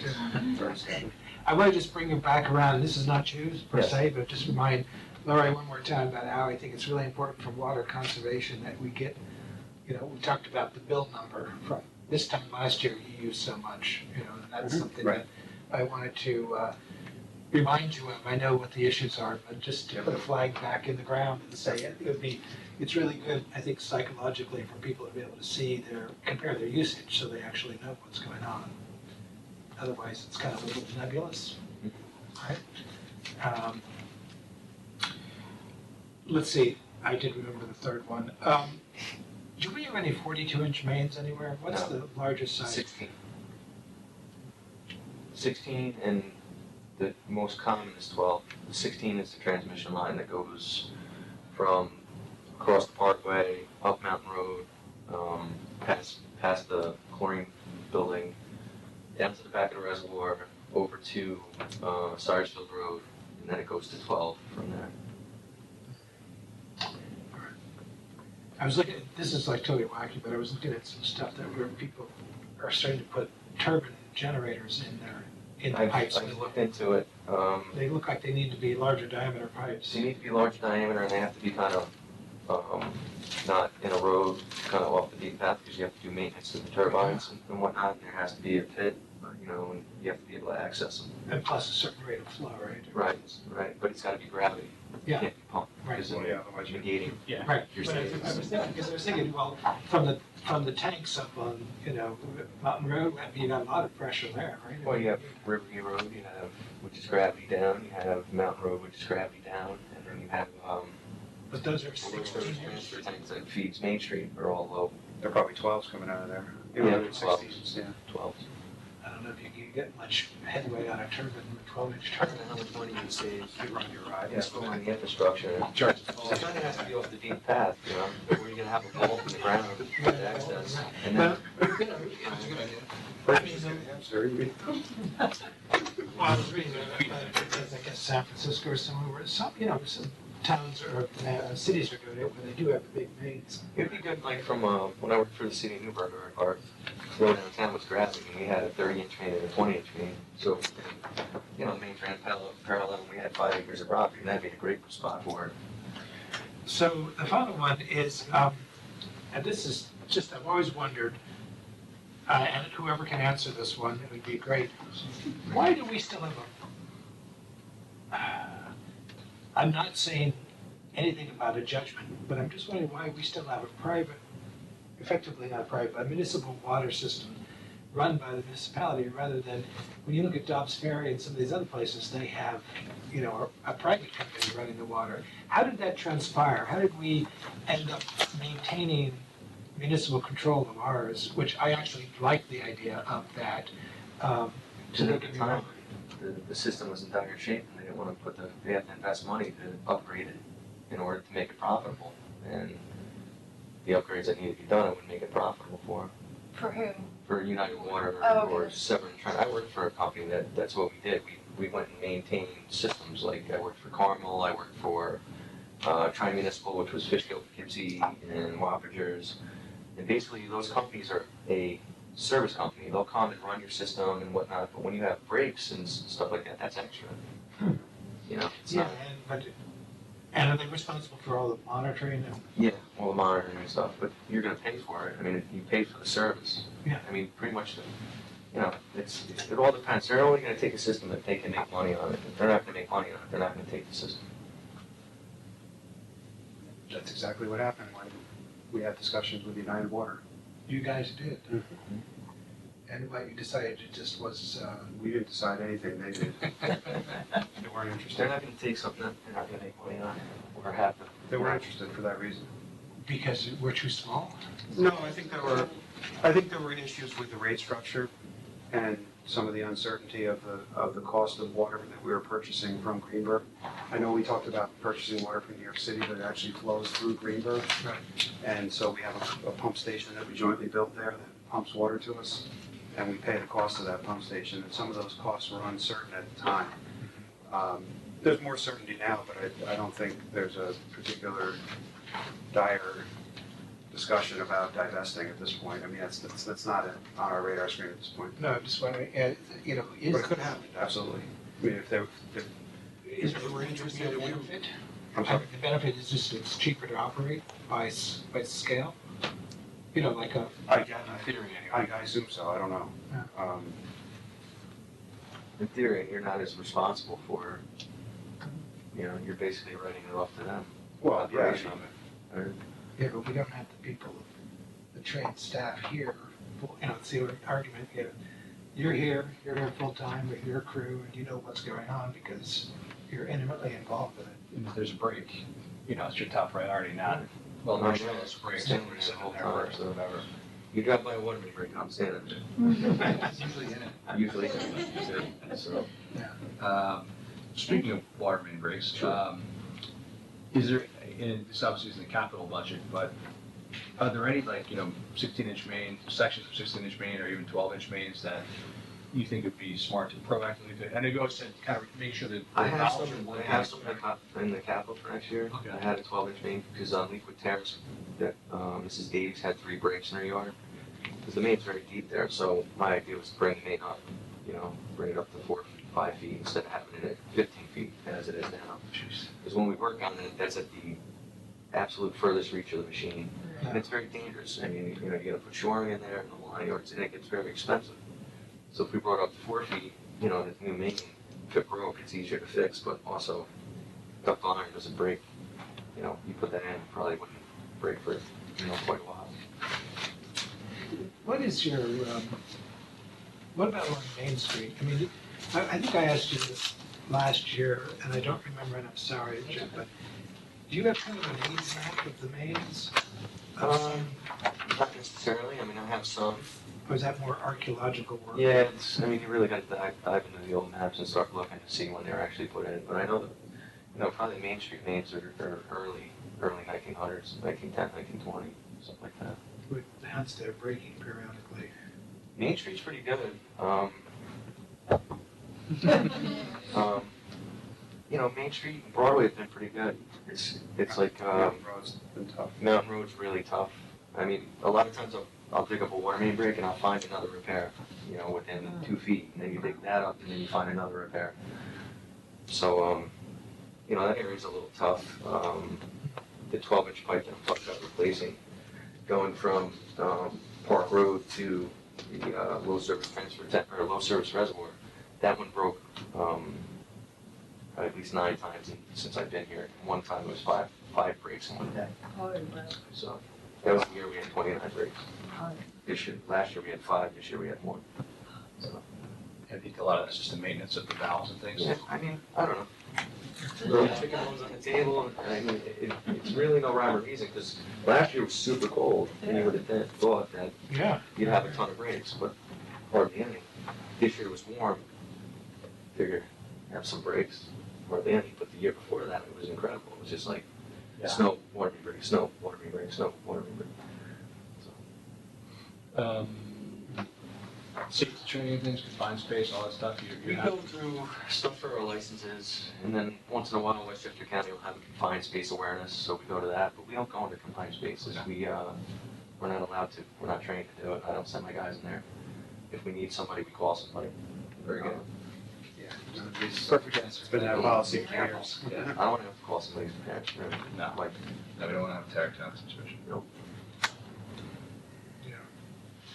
So one other quick thing, getting back to the deficit, the current projection this year, given the good history of not as many breaks as in past, is that, you know, we are looking at the possibility of being ahead by about $200,000. Correct, yes, that's correct. Which would, again, further reduce the deficit, so we're getting, but Are we moving, not just surplus from the water budget, but are we moving from the general fund as well on an annual basis to pay down? We have not. no, we haven't done that, but that's something that we've actually talked about. What we I seem to do, recall that conversation. We haven't talked about it on the board level very much, but we're looking at it. what we do is we provide part of our surplus, we provide a reserve for half of the deficit. We don't pay it off though. But instead of The showing, money doesn't actually change hands. it doesn't change hands. Right. Yeah. But we have talked It's about the idea. recognizing, right. We have talked about the idea, depending on how the general fund fares, and it's faring pretty well, as you've probably heard. You know, we do typically try to spend some of our excess surplus on capital items to keep debt service down. But there may be a recommendation to take some of that and physically offset some of this deficit here. I think that would come about later on towards May when we really finalize. Yeah, we want to wait and see how the year ends up, and it's something that I know the rating agencies ultimately would like to see, but, you know, there's a lot of things they like that we wouldn't do, but. This is gonna sound naive, but is there a overhead to the debt, to the water debt? I mean, is there interest or anything on it? Sure. Just like any other debt. So, Okay. You were proposing Debt, a you mean 2.9% Capital debt or the 2.95? 2.95 in the water rate, in the water rate. starting in July. June 1. bank for zero these days. And don't we That's also so, yeah, bill That's more not- for people who go over? Yeah, but there's the excess, so both the excess and the regular rate We would just go gotta up need the same. transfer So we funds. get billed for excess, but we Just trying to understand. There's people that live on that road, it's totally different rate because they're out of town. Operational. So that's a whole, different rate structure compared to if you live in town. No, I was just gonna say on the rate, I would almost round it to 3, it seems a little more efficient to pay that a little more. I mean, it's not gonna be that much more, but it's, to me, it's, Are you drinking bottled water or something? I don't wash my car anymore, I just let people do it. But yeah, I would consider that, you know, I'm not sure how much of a difference it makes, but, Anyways, you're supposed to go to a car wash, it's more environmentally friendly. so. Take this water home when you go. This is We expensive get stuff. the entire town. Thank you. So assuming this, we'll make that change if Right, that's. we'll make that change. that's I reasonable. just want to add that I work with Jim, you know, on a daily basis with the staff. And not only is he knowledgeable, but I get so many compliments from the residents when I have to work with Jim and the staff. Yeah. Sometimes it's difficult to explain to people why their bills may be up or their usage might be up, they don't realize it, and Jim does a great job. Yeah, I only talked to Jim, well, I guess this year I talked to you just to explain how the water testing works, so I'm not doing it for the mayor's list, but other than that, it's usually, you have some resident that complains about their bill, or their leak, or whatever, and as soon as Jim goes, again, he's not just knowledgeable, he's actually very good with residents, which is probably, you know, a tough thing, like Larry's smart, but he's not good with residents. I didn't like that one. But no, we have, you know, high confidence in our water department. At least I'm small. We have very, you know, very high confidence in our water department. I think the maintenance that the maintenance schedule you've put in is unbelievable. I think it's great how proactive you are, how active you've been in the capital projects. It's not just like, well, we got 250,000, I remember one, you brought in almost half the cost because you ended up buying the parts yourself. And Riverview Road, I Yeah. had GC the whole project. so to me, that's, you know, you obviously didn't have to do that, but it's obvious to me you love water systems. Yeah, plus it's a learning experience for my guys, because they usually just do maintenance stuff, so it's good to show them how things really go on, you know, install that, so if we ever have another project now, you know, they can help out, it's How many staff are in that department? it's 3, foreman and two maintenance workers, and myself. And Stuff for four. occasional DPW people that come in to help out. Yeah, occasionally. Emergencies. And it goes both ways, sometimes we go and do some sanitation, Oh, that's when a great. guy's calling sick, I send one of my guys to go Yeah. do sanitation. I have to say that I really, you know, I don't know what it is, but in the apartment burn, every time I hear the rush of water from when the valves get open, it just causes me to smile now. It's like, yeah, okay, so, you know, just because of getting ready for, you know, well, it's a flood prevention measure, and it's good. It's actually healthier for the stream too, to keep something on a flow through it. Well, I watch the weather report, so when I see something coming, Yeah. I keep an eye on it. If it's too high, we lower it. I try not to lower it too much. Like last year, I was gonna do work on it, it got really low. So this year, I'm keeping it a little Well, you're the indirect weather report now, because every time you hear the stream going, Yeah. rain must be in the next couple of days. Yeah, that's true. He calls me up all the time. I just have a question real quick about the water meters, and their accuracy. So you've had like a few issues with like, inaccuracy. I mean, in terms of, I'm just going back to an email. So the new digital meters and the software systems that read the meters. I guess I just want to make sure. I mean, because I think that there was an issue with one complex where the The one that you live in. meter was off. Right. Yeah. So I'm just wondering if that's happened elsewhere, and No. if we're making sure that people. I've sent my guys around to go check all the large meters to make sure the digits are correct. Mhm. Because it's pretty simple with the smaller ones. Okay. From 5/8 to 1 inch, they're 4 digits. From 1 inch to, or 1.5 to 4 inches, they're 5 digits. Okay. And then anything above that's 6. Okay. So there's a little confusion with the new metering system, the new register Okay. of the digits, so I got that cleared off. But that was the particular instance at your complex. Okay. But it One wasn't. was a 5-digit, one is a 6-digit, they were leaving both as a 6-digit. Okay. So that's why there's the most. Got it. So when I went and looked back at it, I went back and looked at the meter, I said, Okay. this should be a 5 and this should be a 6, or it was a 4 and a 5, I don't quite remember. Okay. But we ended up giving them a refund and we Yeah. figured it out. Yeah, and I think both you and Larry definitely. Thank you for helping the complex to sort that out. I just want to make sure. I didn't know if it was an issue that was unique to our complex and that, It's just unique to the bigger meter. Okay. That's it. but we're cognizant of that and Yeah. no one's, paying more for their No, water than they should no, be. no. Okay. You don't want to do that for some fact, we have to give them a refund, you know, so I'm very conscious of that. I'm not in the business of giving people money back. You know. Whatever you have your money. So, Very cool. but like now, we go around, when you do like a final read or anything, some people question, you know, the digital reading compared to. So what I'll do is I'll call them up and say, hey, we're gonna read it. Okay. Can we come inside? We'll read it outside, we'll read it inside and show them this is, There's no discrepancy. because I have had a couple with that. So, and plus the new meter heads that we have go back 96 days worth of data every hour. Okay. So if I do have like somebody call up from Legend Hollow, for example, because they use a lot of sprinkling, there's a lot of high bills up there, now I can go back and say, okay, well, go to my computer, here's every hour that you used water for 96 days. So they can't dispute it. Awesome. So it's an undisputable, Okay, cool. because, you know, a lot of times it's like hocus pocus, you go in there trying to explain to them, well, you have a sprinkler system, maybe your toilet was broken. Right. And, you know, they're like, I just don't believe it. So now I can go, we had an example, like, they used it one time so far.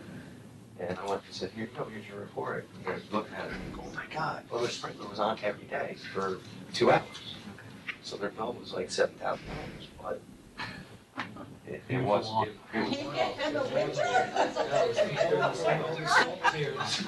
Summertime, and Water we had almost a drought last year, Yeah. and their lawn was. So, you know, it's a tool for not only them, but for us. Yeah, I was gonna say, that's great You for know, you guys too. so. Perfect. So we did send around in the water bills, I guess this was the last month, right? We sent around the insert copy Yeah. about Yes. things to do to consider about Yeah. reducing. And that's on the month, the annual water quality report too. Some, It's just a little buried on that report. Yeah, well, I don't think anybody really reads it though. I get like 4 calls on it usually. It's usually punctuation and, you know, really- Even better at it. Well, thank you for making sure we have clean water. That's what I like to do. Number 1 and number 2 business. Yeah. Bye-bye.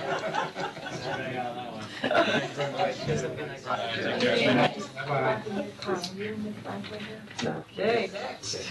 Budget overview. Yeah, I mean, I don't know how you want to proceed on this, because there's really not much in the way of changes since. No, very little. I just wanted to give a quick handout. And,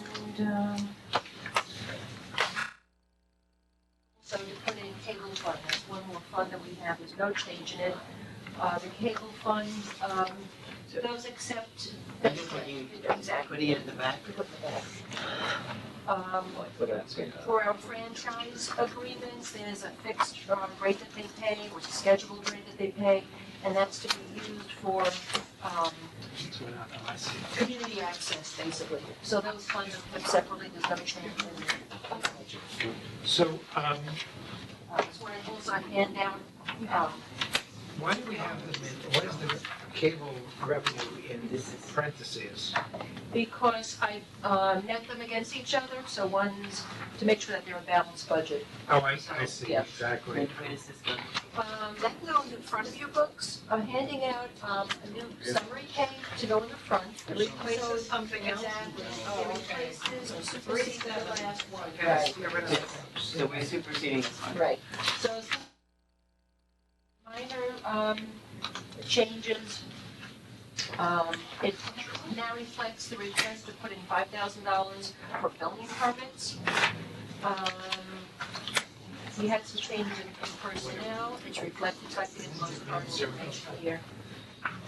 And, Before you go off on that, I just wanted to ask the one question. How much do we get annually as, for subscriber fees, effectively, from, I'm sorry, if it's in the cable fund, cable and bias, yeah. Is this the PEG fees? That's Those are paid, paid that's fees. paid home. is right. Those are pegged on the part that's based on the actual number of subscribers, that would be in the general fund. Right, This is just the peg fee. right, so the. PEG again is, Public, educational and governmental access. right, okay. I can go through real quick for you. I was just looking to see what the, cable TV franchise fees. We have a budget of $130,000. So there's two sources of revenue from cable TV. The first is a franchise fee, which represents a 5% levy on each subscriber based upon the services that they subscribe to.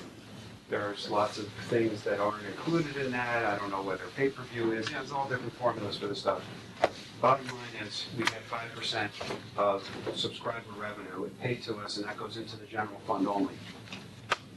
In addition to that, in the cable franchise agreements, since we have two providers in town, they each are responsible for providing the village with what's called PEG access fees, public educational governmental access fees. It's essentially the equipment, and it's equipment, not salaries or services or anything like that, but equipment.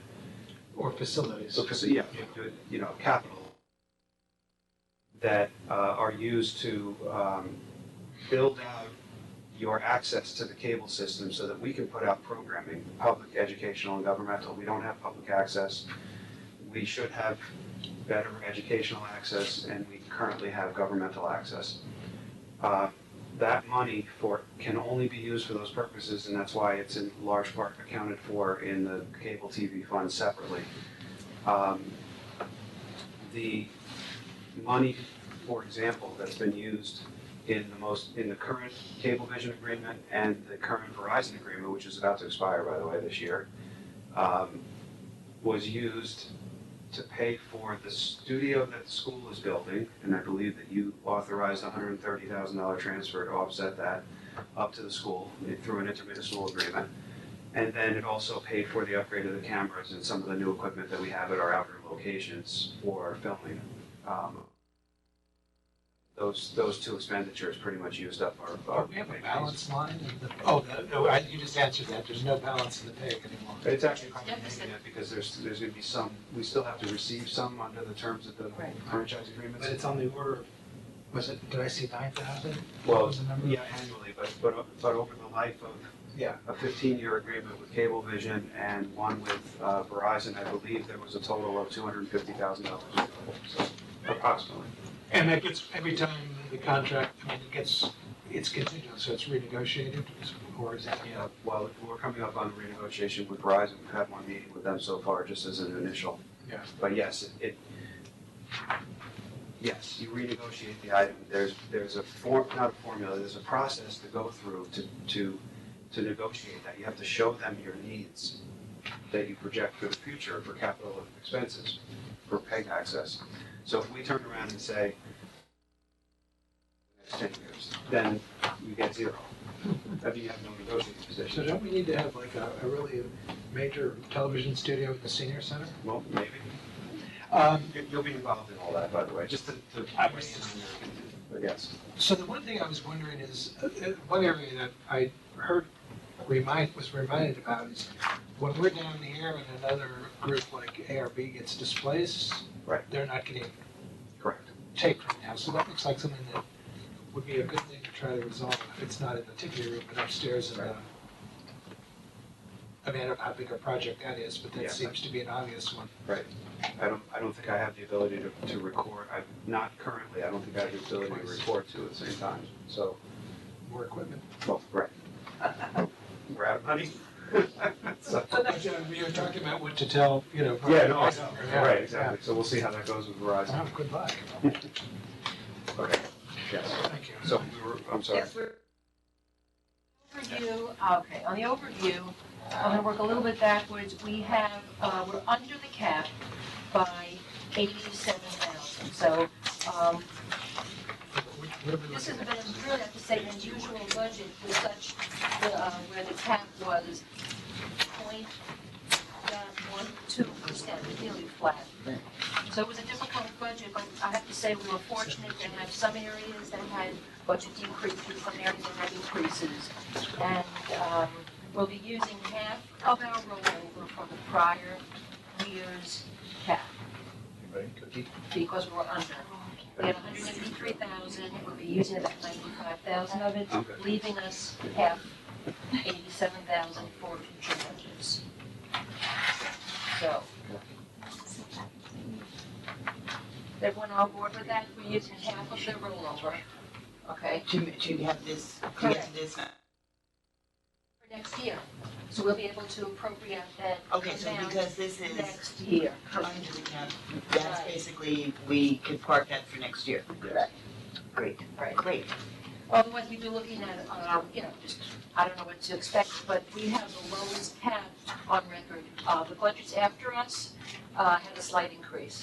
So we seem to be at the bottom of the lowest inflation factor. Inflation's going up. I mean, next year, the cap Higher. will have a higher, because inflation will gonna be back to the 2%. Maybe, don't know. I'm sorry, say that one more time? If it exceeds 2%, or is, Yeah. yeah, Or goes down again, I don't know. we don't know. We don't know. But right now, the budgets after hours had a slight uptick in the cap. So we're really working with the lowest cap since the inception of property tax cap. So And the in majority, other municipalities, when you compare later in the year, you said other, Depends on your month. It depends on the timing of your budget, I see, so some municipalities have a different, a different timing. yeah, towns are calendar years. 12/31, yeah. at the School same- districts are different, Oh, school districts. Depends on whenever your year end is. Okay, so what we're having is a 1.42% increase in the tax rate. I started working on some numbers today for a budget message. Basically, it's an increase of $4.19 per thousand of assessed value.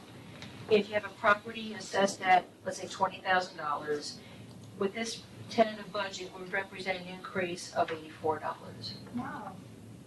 So the new assessments don't kick in until next year, correct? You're right. The assessment roll we're using is the one that was finalized in 2015. So what will happen next year? Everybody this week is going to get their new, A letter from Yes. Greenberg yes, with, it's gonna give you an analysis of what your tax was last year and what it would be under the new assessment.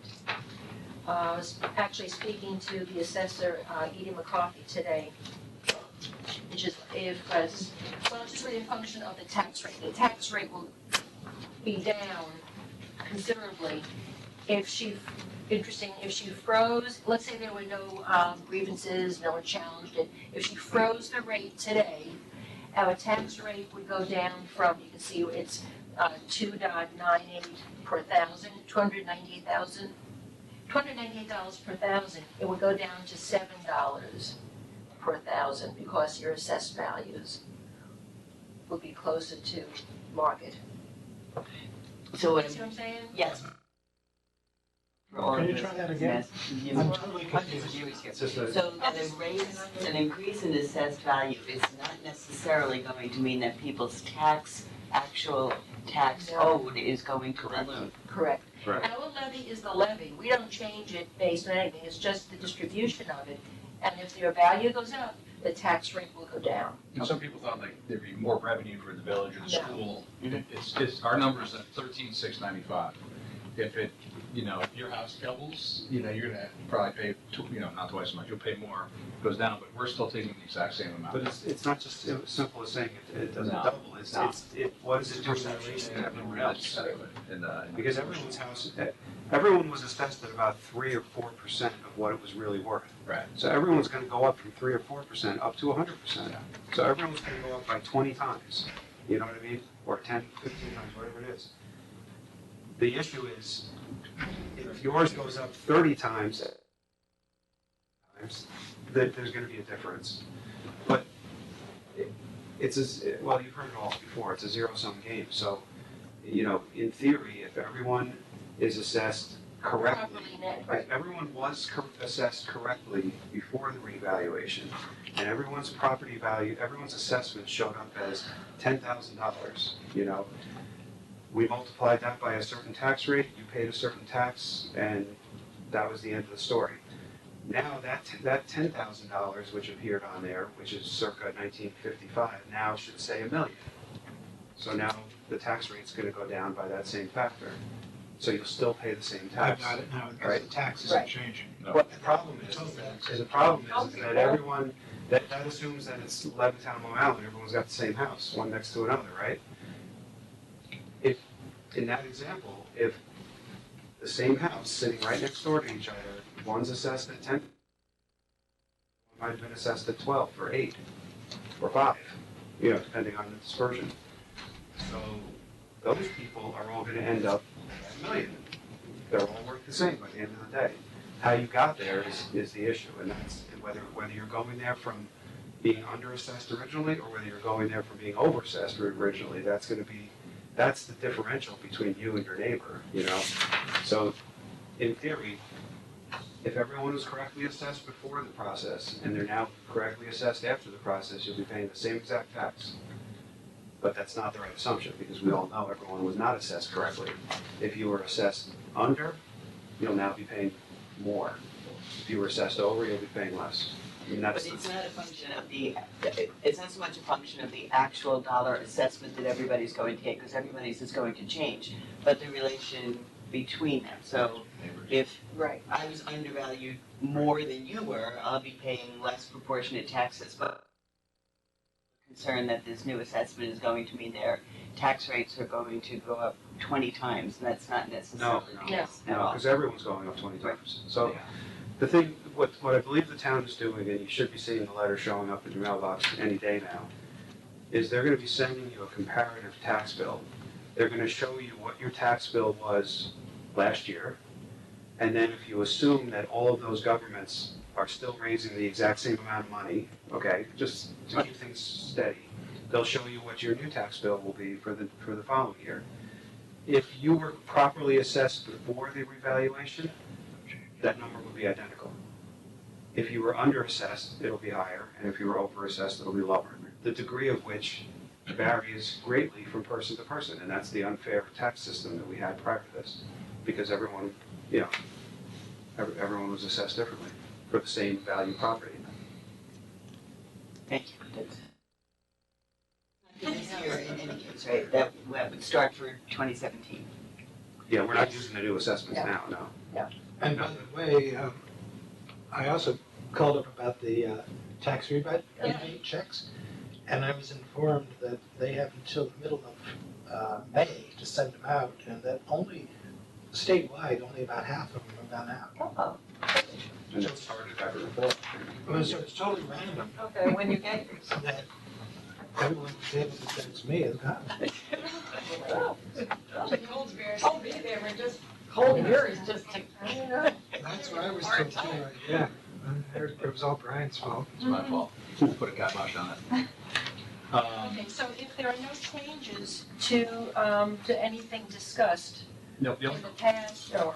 the only question I had, and I don't know why I waited till now to ask about it, I kept circling it, not thinking about it. The assessed valuation, it looks like this is, I think it's not the first year in a while, but we actually went down on, from 45,800 to 45,700. I mean, it's a minor blip, but we still went down somewhat, where our assessments, for a while, we were just going down every year, and then it seems kind of stabilized, but it seems like we're down year over year this year. Down a little bit. 45, or something. Yeah, I mean, there's building going on, we know that. But some of it was offset with certiorari's, not major. Not major. But obviously it's flat, I mean, it's basically a flat number, but to me, I would have thought with some additional building that would. Yeah, no, but it was offset by some minor certiorari's. So, I mean, $5 is not, it's not $5, but. Right. Not enough to impact the bottom line Right. that much. Slightly down. Like the great old days of 08, 09. Well, you can go back on this graph, you can see between 2010 and 2012, Yes, it was not, where we were starting a hole by a couple of 100,000. yes. So what we were, By the way, your numbers are online in case you're interested, we were all Yes. for this. I, If you go to the Town of Greenberg's website, there's a yellow caption that says, look up your new assessment number or something like that. And you can look it up by name or address, and you can see what your new assessment is. Is it frightening? No, it wasn't for these two. It was interesting for me though, it has a lot of information. It has Yeah, it has all recent sales, it has any permits you've gotten, and I don't know what the time period is, Time but, period is, mine were a couple years old, yours were a couple years old. Years. Yeah, it was recent, yeah. Has a picture of it. Has a picture of your house, Has a sketch layout.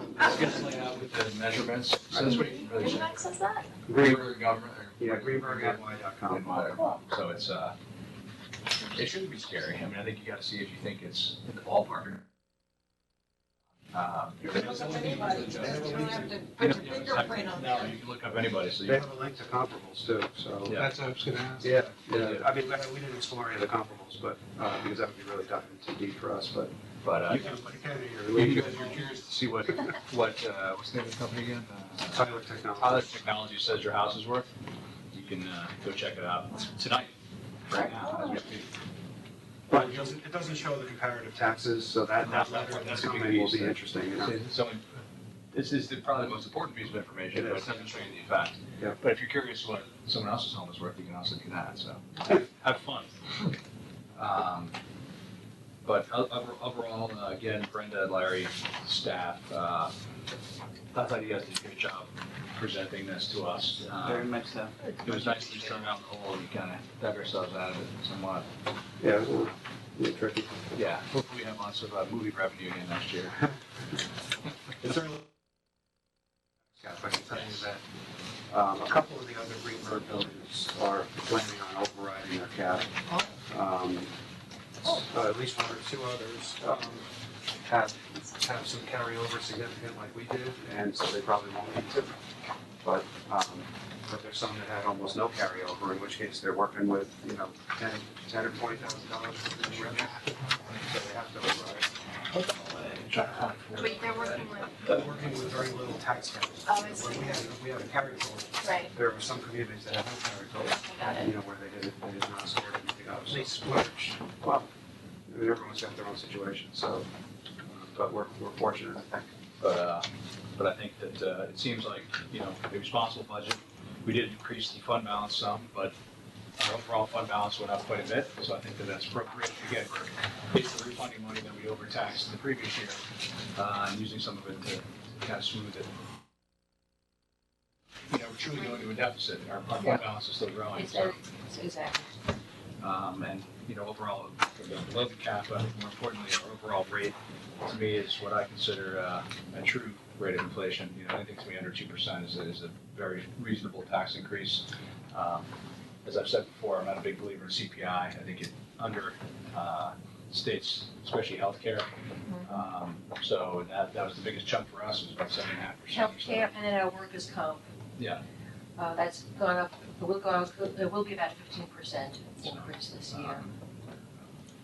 I've been working with our carrier, in fact, I had a meeting with them just last week, so we'll see what they have some ideas, they may offer a 2-year lock-in, so I'll see what that looks like once they propose that, and we're still gonna shop the market. Okay. But it's just an experience that everyone's having across the board with increases. Very good. Thanks, Ron. Thank you. Onward. So, Something really interesting, that's really simple and easy to follow. all right, Sarcasm on the I'm side. sorry, but you have no idea what you put up with for this thing. It's been awful. Okay, we talked about what used to be called community choice aggregation. I guess now they're calling it Westchester Smart Power Program. There's not much you have to do. It's all pretty much resolved, but just, well, Do they take your? okay, just to remind you, it was back in August 2015 that this board passed a local law that would enable the establishment of this community choice aggregation program, which would allow Sustainable Westchester to kind of gather the municipalities in Westchester and seek a lower price for electricity. And they would then, they and the village, through agreement, would make that supplier the default supplier for electricity to village residents instead of Con Ed. Con Ed will continue continue to distribute the gas, the electricity. When they came to you, they talked about this being for gas and electricity, but they've only gone forward with the electricity part of it. Presumably later they'll probably do the gas, but right now it's just electricity. So Con Ed will continue to do the distributing, they'll do all the maintenance, they'll do the billing, they'll do the collection. For people, it'll still look like Con Ed is the supplier. The change will be who's supplying the electrical power. Right now, unless you opted out, it's Con Ed. And the benefits of the program were lower prices and more and the ability to provide clean power sources. They were hoping they would get. So to remind you, and around when you enacted the local law, you also resolved to enter into this agreement to participate if the contract's default price was consistently less than Con Ed's, or was the condition that was met. The contract's default price is fixed at a level that is less than the average Con Ed price for the same commodity for the same customer class over the preceding 12-month period. So if Sustainable Westchester found a company that could provide the gas for less and that was creditworthy, electric, we would, the village then, its residents would have that supplier as its default supplier for electric. So you would just replace Con Ed on behalf of the red. Default supplier is Con Ed. So you would replace Con Instead, Ed. the Con Ed, the default supplier would be whatever company comes up with the best bid. That I'm going to remind you of this because this is a thing that's still open to do. It was further resolved that the village agreed to notify residents and business owners in a manner that the village deems effective and efficient about the program in advance of the program's implementation. This is all happening pretty quickly, so there is going to be a mailing that has to go out. We'll talk a little bit later about exactly what we should do, how we should go about it. And along with enacting the local law and passing that resolution, you authorize the village administrator to execute any documents that were required to implement the program. And much to your Lucky for you. benefit, lucky for you, you did that because there were enormous amounts of documents that had to be reviewed and looked at. Actually, Larry, they mostly had to be done by the attorneys. Listen, well, the mayor said I'm smart, so I That's right. So, over several months, Sustainable Westchester, with the assistance of several of the municipal attorneys, some participated more than others, drafted an electric service agreement, which all of the bidding companies had to agree to. There's 20 other municipalities that joined the program from Westchester. I'll tell you which ones they are. It's Bedford, Greenberg, Hastings, Larchmont, Mamaroneck Town and Village, Mount Kisco, Newcastle, New Rochelle, Ossining Town and Village, Pelham, Pleasantville, Rybrook, Somers, Terrytown, White Plains, and also Lewisburg, Somers, and North Salem. The first ones I read you were all Con Ed customers. The others are ISAC. All right, so Sustainable, there was months of working on what the electric service agreement would be. And you come to an agreement, and then some municipalities would get involved who hadn't been involved before, and then they'd start all over again. Anyway, Sustainable Westchester sent out the RFP on January 29. The bidders had to respond by February 22nd and say, we'll agree to the terms of this electric service agreement and what their estimated bids would be. So they sorted through them, and then on February 20, and in order to qualify, whoever bid, their creditworthiness had to be evaluated by this independent company. And so on February 29th, the competitive suppliers submitted their firm price Sustainable Westchester determined that the winning bidder was Con Ed Solutions.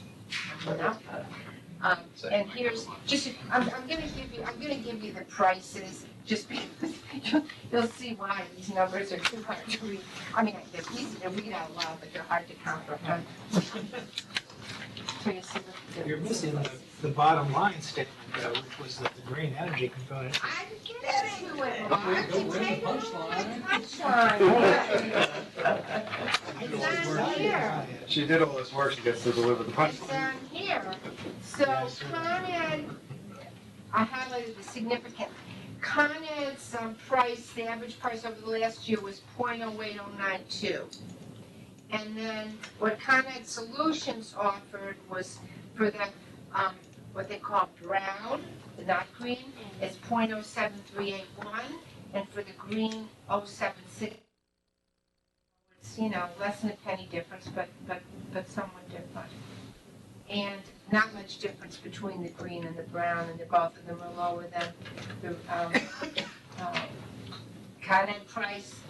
So we had said we'd go along with it. There's no choice but to sign the agreement. Larry signed the agreement. The only thing. And I'm gonna give you a copy, by the way, just procedurally.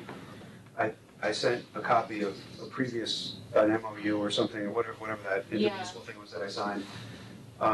But that's almost history. Yeah, I know, no, I'm saying, but then this electric service agreement, I'll give you a copy of all 70 pages of it, or whatever it is. Yeah. Thanks. You're welcome, but, Don't print it out. yeah, no, it's interesting if you're interested. I'm totally amazed that this price, this is a really good price compared to. Yeah, it is. So I can't think of all this work for 700. 0.07 of a cent. No, it's. Instead of .008, it's .073 or .076. It adds up over the kilowatts. Yeah. I guess, I don't No, know. but Con Ed doesn't allow you green. Look at the.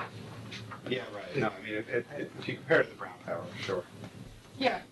So anyway, you have to decide whether you want green or brown. I think we have to let them know by next week Yeah, I whether the believe so, village is yeah. taking the green option. The initial responses, I think, that I got were green, Go right? with the green. Yeah. Such it with a half a It's cent. such a difference, hardly. And by the way, that's Not just, even half a cent, Mark, it's .3, a third of a cent. Yeah, that's 4%. right.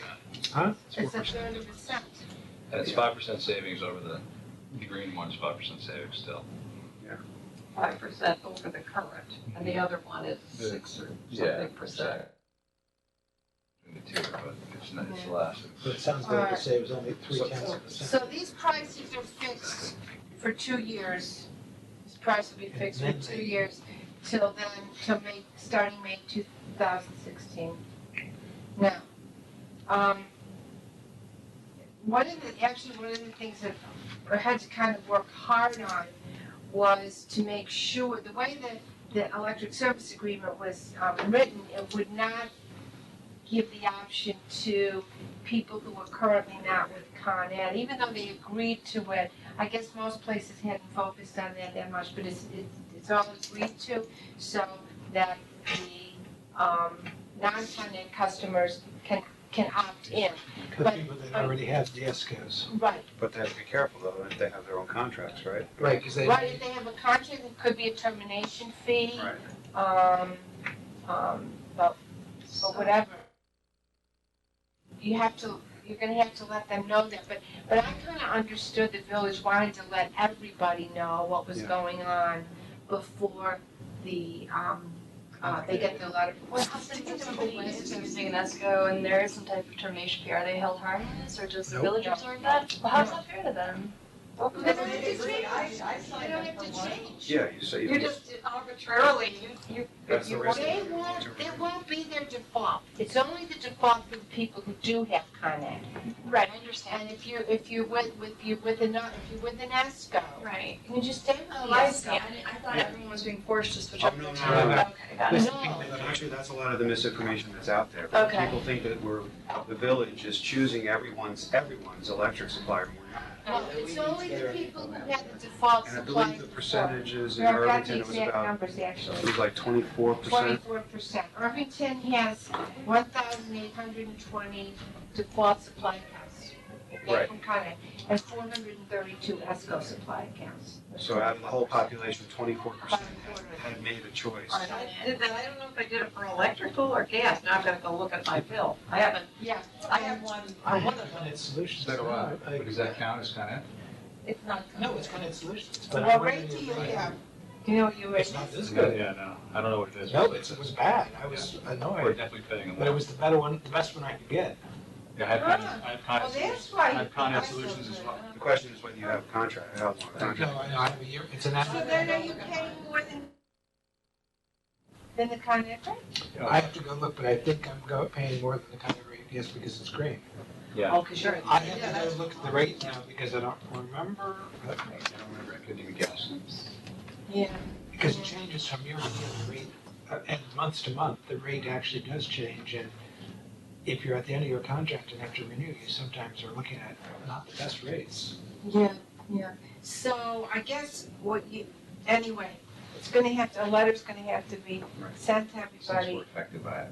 explaining if you wanna, first of all, that you're gonna be getting this letter about opting out.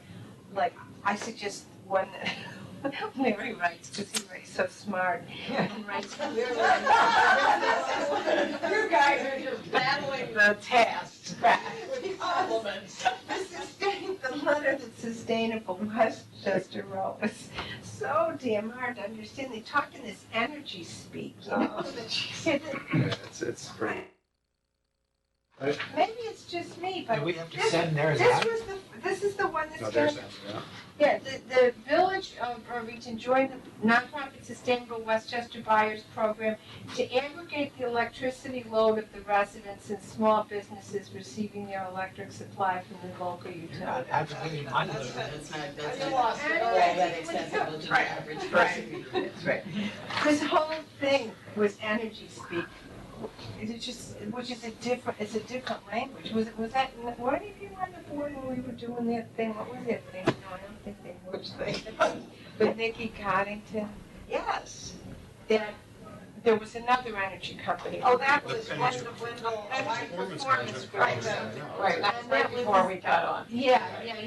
That was the same thing. It was this energy, and then I think they ended up going into business. I don't know. No, we just opted not to. Yeah, but it was just this talk that was just really so hard to understand. A further example is, we were talking about this at work, my regular job, and a friend of mine lives in Rye, so he's not involved, because they didn't opt in, because of their uber Republican lawyer. So we went to the website. It's supposed to be very easy, switch. So then we started looking at the website to figure out. Sustainable Westchester. No, not New Sustainable Westchester, the Con Ed one or whatever it is, that New York Energy. Your choice. Your way, or whatever it is. And there's another guy who lives in Rockland, so he had to go figure out Rockland Orange, whatever it's called. Yeah. So they were both on these websites, pretty intelligent guys. And they both just said, forget it, I can't even compare them. It's like, oh, this seems like a good rate, but wait, it's not, and they couldn't figure it out, so it's not easy. When I did it, I went to this Yeah. Medford Fair, and they had all these people to help you try to figure out if you're gonna do, you're gonna switch, it's gonna be more green, you're gonna pick this, you're gonna put that with this form, and this. It was eventually eeny, meeny, miny, mo. It was like, oh, okay, That's why they kind of- Well, that's what I said, why else Right. would only 25% Yeah, of people, and because- that's actually a high percentage for some communities. Yeah, it is pretty high. Why else would only 25% of the people actually make a choice? You don't even know, I mean, you wouldn't even think of that in the cable TV world. You know who your cable TV provider is. But for electric, people don't understand. It's worse than it's worse than figuring out your Medicare oh, that's maybe not. So anyway. Okay, so let's, much better to have. Their letter is gonna go out between March 28th and April 1st. So we have to have Larry's letter before. So I should go out first. You're Yes. gonna get, right. Have a fun Thursday, happy St. Patrick's Day. Oh, Now, Christina will help you. I'll bring you guys. the ESCO customers won't be getting the letter, only the Con Ed customers will be getting the get letter. Well, but I don't know if mine's electric electrical or gas? I have to go back and look, so I will tell you if I'm gonna get it or not. It's only the electrical customer. Yes. Right, because I didn't do both, I just did one. Did you And do both, I gas have- and electric? I think so. Yeah, see, thanks, so you say you have a hard time. I might be wrong. I think that this rate will stay fixed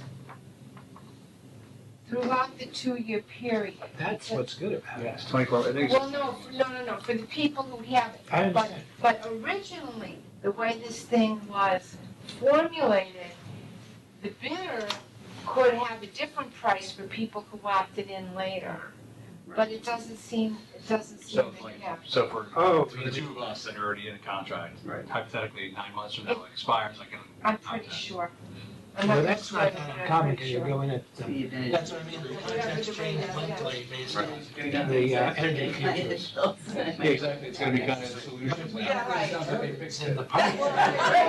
Maybe not, because at Con Ed Solutions, maybe selling to another company as it turned out, because that was one of the things, is it okay if they, Oh, they could, Like your mortgage. oh, right, yeah. yeah, all of a sudden. I, that's it. Now, I guess, I don't know if you want to do a separate mailing to the ESCO people, or, you know what I mean, or just do one to everybody. They cannot give you a list to the Yeah. ESCO Yeah, people. that's what we can. Under the, Well, the only other thing you could do, Covers everybody. It was I, clear. that's what I You say, can start with just this, one letter. this is happening, this is how it If affects you, you. if you're a are Con Ed this- customer, if you're not a Con Ed Right. customer. That's not I a think difference. It's a great, if you can kind of show people how to find on your bill if you're an ESCO customer. You Yeah, might not it's even not know. as simple as saying, No, yeah, well, because don't yours you probably think- says Con Ed Energy Solutions. Yeah, because the names are. But wouldn't And that's people would know it. They have to Well, go- they have to go you through might have filters. forget. I forgot, when we started talking about this, I forgot I ever did that. And it was only in this discussion that I went back and said, oh yeah, I did that. Right. So I don't know that I you'd don't be know how that aware of it. But I think if you don't know who your provider is, then it's hard to. Well, who doesn't have it? I don't know. So we should look at your bill to see what it says. Not your usage, but what it actually. Does it separate usage from? Well, Send us a I copy mean, of your it's bill. gonna be, that's not my department, that's not Westminster Send us a department. copy of your bill. Just to see what it says. Because it may be. That was a good. Nice try, though. Yeah. Okay. So what, I mean, I'm so sorry, because I have to leave to go down to JFK, but was tonight just for information purposes, or do we need to take No, action? I don't need to do anything, well, we'll need to decide whether It's you want you're to against the agree. green solution, Yeah. Okay. so you want to go brown and see. Do we have to take a vote, or did we vote by? I think you kind of voted by email, Yeah. but Well, why don't you formally vote now? So it's green solution or brown solution? Agreed, it's St. Patrick's Yeah. Day. You should adopt that officially tomorrow. Yeah, it is. Okay, so the motion is to adopt Adopt the the green solution. All in favor? Aye. Aye. Opposed? That's it on that. Yeah. Think about that. Multiple. yeah, that's just the default. Yeah, they can opt. The letter's gonna, they're gonna get a letter that They go to says, brown. your municipality has Oh, yeah, decided yeah, yeah, that you will be switched over to this green option. However, as a default, however, if you want this other option, you can choose it. Yeah. So we just decided on the default. You also need, I think you need to make clear that Can they one stay option in you contract? don't have is saying, I like Con Ed and I like paying more money and I'm sticking with it no matter. Yes. That's not an option. No, that, No, it is an option. You can opt No, you out. could stop. But you have to do something. Yes, you have to do You something. have to You actively can opt do out. something. Yeah. You can opt out of the whole, yes, you can opt out of it. So, and you can also opt out of the green, which you just chose. All right, but you do nothing, this is what happens. Yes. As long as you're not. if you like this, and you like this, and you have, do nothing. Okay, that's good. Right. It's the behavioral science. Yeah, exactly. Affirmative action. Okay, all right, we're good? Okay.